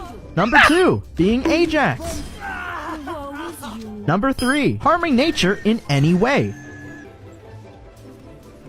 Number 4, Sky Shatter using both Lifeweaver and Reinhardt. Big slam! I love Number that play. 5, getting walled off by your own Mei. Perfect. By the way, I've been playing a little bit of Rivals. You know what? I found something worse than a Mei wall. Ever had a Groot on your team who has no idea what they're doing? It's great. Number 6, getting treed off by your own Lifeweaver. Or blocked by your own Groot. Number 7, getting drilled in a corner. There's no other way I could put that. Number 8, That's fine. suffering. Number 9, hooking a Diva Bomb into your own team. Was that Tim the Tap Man? Number 10, getting sat on by a giant Samoan man. Number 11, the United Pulse Bomb delivery service. Number 12, squished by mech. That's a good one. What does that Widow do? Number 13, train. Number 14, I mean, it's getting Train to railed. Busan. There might be zombies on there and from number that 15, movie. rock. Make sure to check out the Yep, other rock. 35 ways, but here are 15. I like that. That was fun. I love videos like that one. Random talk, by the way, because we saw the Train on Busan there. If you haven't seen Train to Busan and you're a zombie fan, excellent movie, by the way. I recommend that all the time. Great movie. Okay, what do we got next?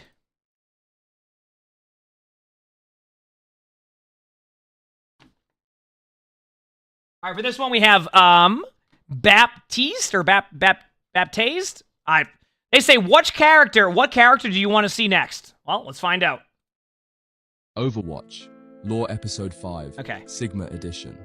Dr. Sybren de Kuiper, a distinguished astrophysicist from the Netherlands, this is cool. had always pursued scientific progress with noble intentions. Renowned for his pioneering research in gravitational manipulation, he enjoyed camaraderie within the scientific community, notably with Dr. Harold Winston of the Lunar Colony. Okay. During an experiment aboard the International Space Station aimed at controlling gravity around a small black hole, disaster struck when the containment field failed. Though his exposure to the black hole's power was brief, it irreversibly altered his mind and body. His presence began causing unpredictable gravitational fluctuations, necessitating his urgent evacuation back to Earth. Subsequently quarantined in a government facility in New Mexico under the designation Subject Sigma, Dr. de Kuiper's grasp on reality faltered. He oscillated between contemplations on the nature of the universe and concerns about his own mental well-being, symptoms exacerbated by the continued gravitational anomalies surrounding him.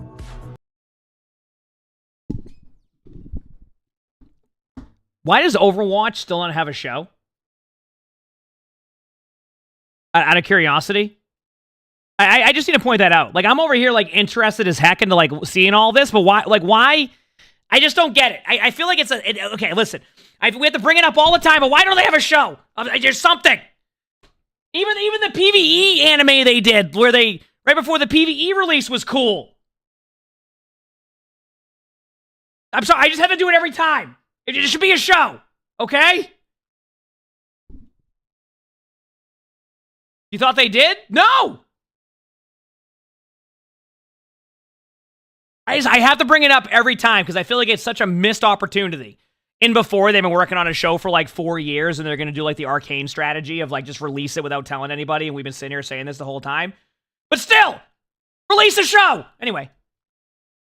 After years of isolation, Talon, a covert organization, discovered his existence. They dispatched 2 teams, led by Reaper and Sombra and Widowmaker respectively, to liberate him from confinement.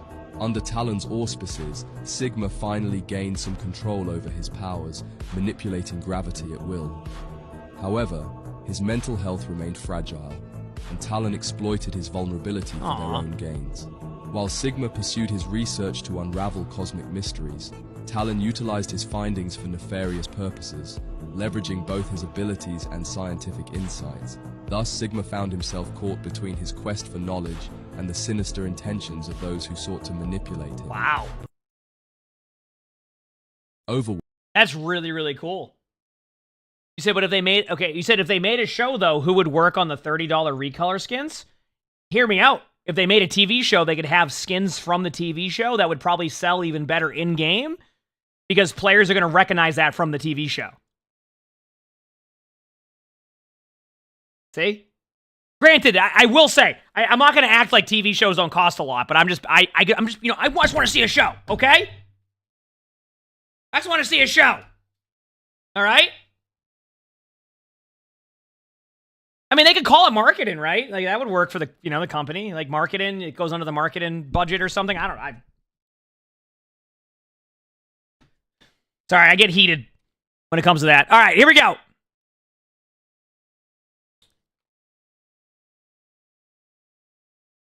All right, this video is from Abby OW. This is about Ayari, new Ayari interactions. It says she finally got voice lines and lore. Yay. Let's see. Well, this is on Runasapi too, right? Or is that just like in general? Let's see. I hate being here. Oh, yep. It's It feels Runasapi. like they're watching me. I wish I could be anywhere but here. At least I can visit Junyo. Everyone keeps asking me when I will return. But how can I? After everything that's happened. I don't know the lore directly, but is there anything to return to? Out of curiosity, like, does Ayari have anything to return to begin with after what happened?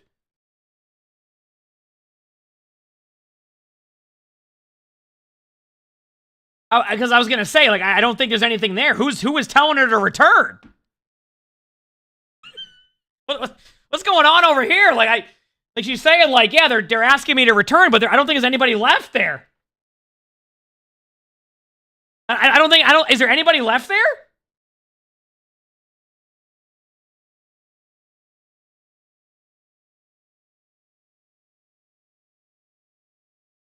You said good question. Let you watch the show and you'll get back to me. Oh.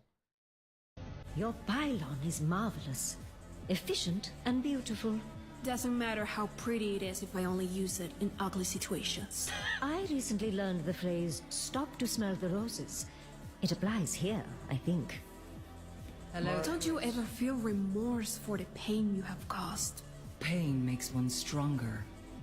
You should know that better than anyone. That was mean, Moira. What the heck? That's a mighty fine rifle.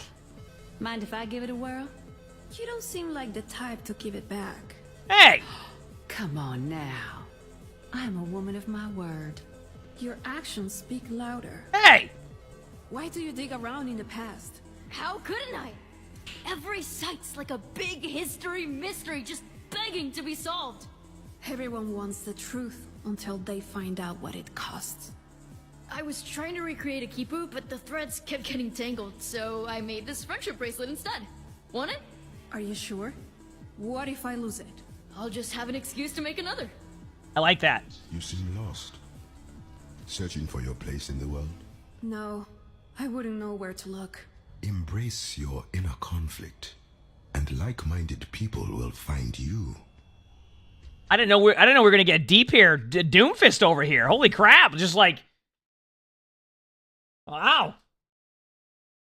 I like how a lot of the voice lines is like a Yari trying to like question like what she should do next because like she went through such like a crazy experience with everything that happened where she's from that like she doesn't know what to do. Very interesting. It could be a season storyline on a show.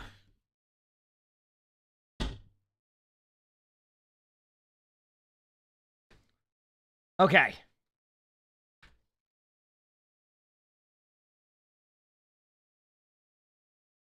This is an interesting one. All right, now we have from Daily Mail Gaming. I did not know Daily Mail had a gaming channel. And it says, cursing your timeline with this Overwatch content. Okay.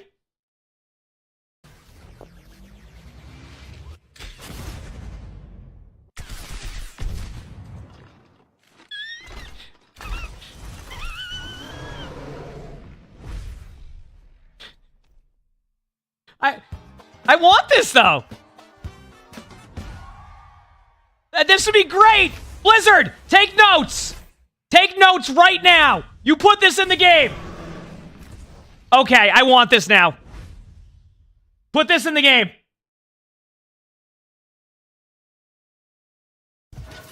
I want that in the game. All right? Who would have thought I would have reacted to that from Daily Mail? That was the last thing I expected. Okay. Next we have is... Let me get everything loaded up here the way I want to. All right, next we have Ruby King, or Rube King, saying, what solo alt you getting? Well, when I play Quick Play especially, every solo alt. Here we go. Your birth month is the solo alt you receive. Oh, okay. January is Soldier 76 alt. February is Orisa alt.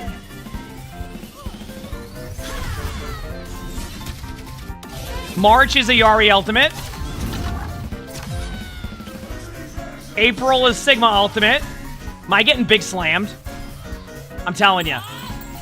Bob is May Ultimate. June is High Noon. July is Hanzo Ult. Oh, though you... My birthday month's the worst ultimate in the game. August is Junkrat. Big Slam September. Farrell Ult October. Reaper Ult November. And Roadhog Ult December. Merry Christmas or Happy Holidays. All right. There you go. I got Hanzo Ult, chat. At least you got ultimates that are good. Okay. This one will be interesting. Okay, the next one we got here is from Grave25. It says, guess the Overwatch characters off sounds rapid fire ball educational video is up on my YouTube now. What? Guess the Overwatch characters just off the sounds they make. Rapid fire edition.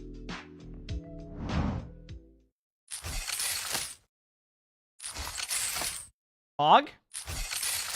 Roadhog? Hog? Okay, I got that one right. Junkrat?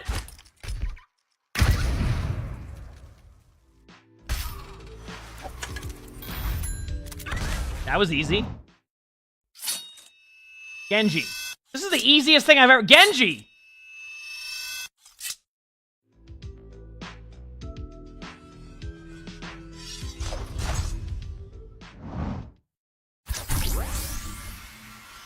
Bap? No. Bap. Yeah, Bap. The lamp, right? Yes, okay, I was right. That was easy. Holy crap, I thought it was going to be tough. I was right. All right, 4 for 4 or whatever that was. That was easy.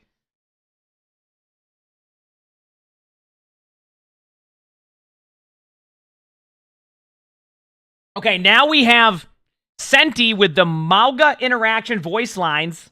Part 3. Here we go. You ever worry the fist is making you rusty? How about a match after this?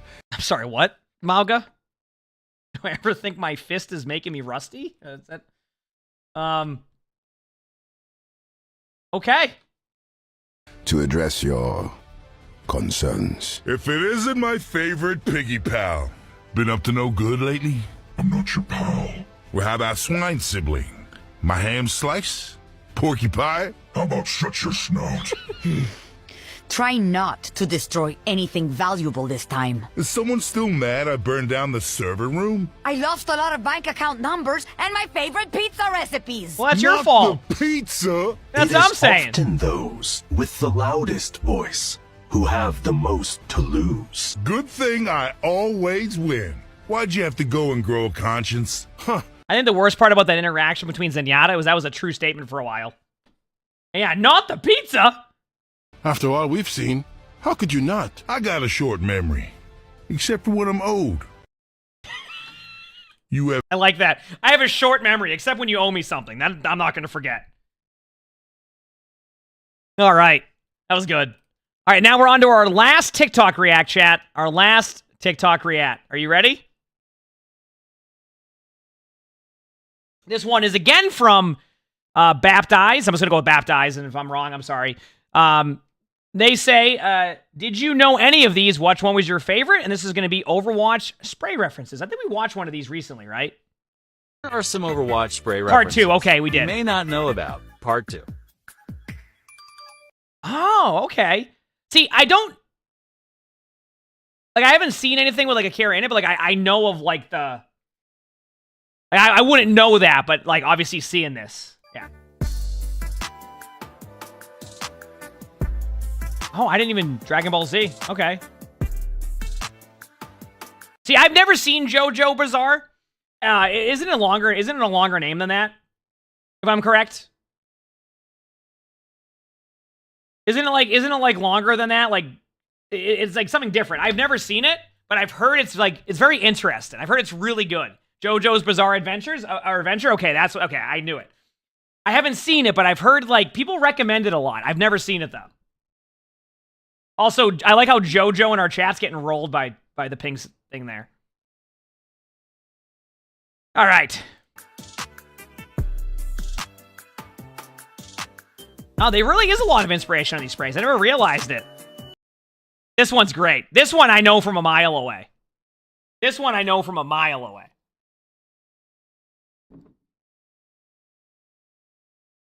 That's great. Classic right here, too. I've never seen this, but I see the resemblance. The butterfly meme one's a classic. Oh, that's Angry Birds? Wow, I did not know that. Dude, I haven't read this book in years. I used to read this book growing up. Anybody else read Animorphs growing up? Anybody else read this? I used to read this book growing up, and I don't remember anything about it, but I remember reading these books. This was like, I think I read it in like 2nd grade. I think it was like 2nd grade. You grew up on Animorphs and Goosebumps? Yeah, Goosebumps I read a little bit of. I read a little bit of Goosebumps too. Yep. I know it had a TV show, but I read the books. Yep. You said it got dark? I haven't seen it. Yeah. You said it's dark when you read them all as an adult? Really? You don't, I guess when you're reading the then, you don't even really recognize like that type of stuff. I've seen that with shows too. You ever like watch like a movie or a show when you were like a kid and then you haven't seen it in years and now you watch it as an adult and you go, I was allowed to watch this? Like this is a movie I was allowed to watch? I don't but I'm missing some stuff here. I did not realize this was a thing. Like holy crap. All right, let's keep going here. Hamtaro. I don't know this one, but I can see the resemblance.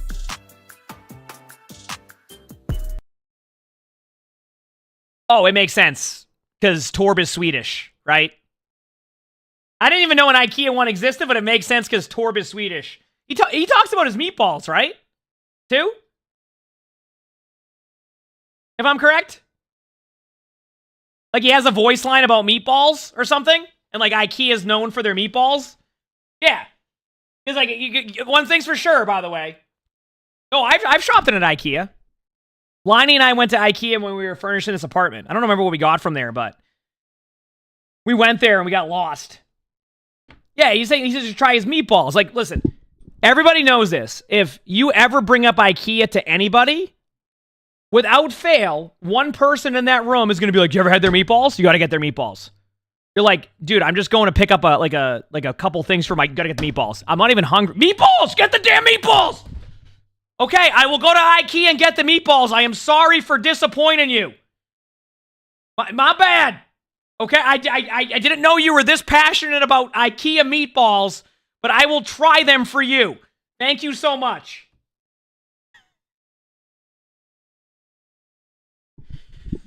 You said your boyfriend got the salmon and it was a bad move. Of course you got salmon from IKEA. Like what are you expecting at that point? You would have told Megan that going to IKEA at our next creator summit was a social activity? Dude, I get lost in IKEA. Even though, like, IKEA points you in the right direction, you still get lost. Okay, anyway.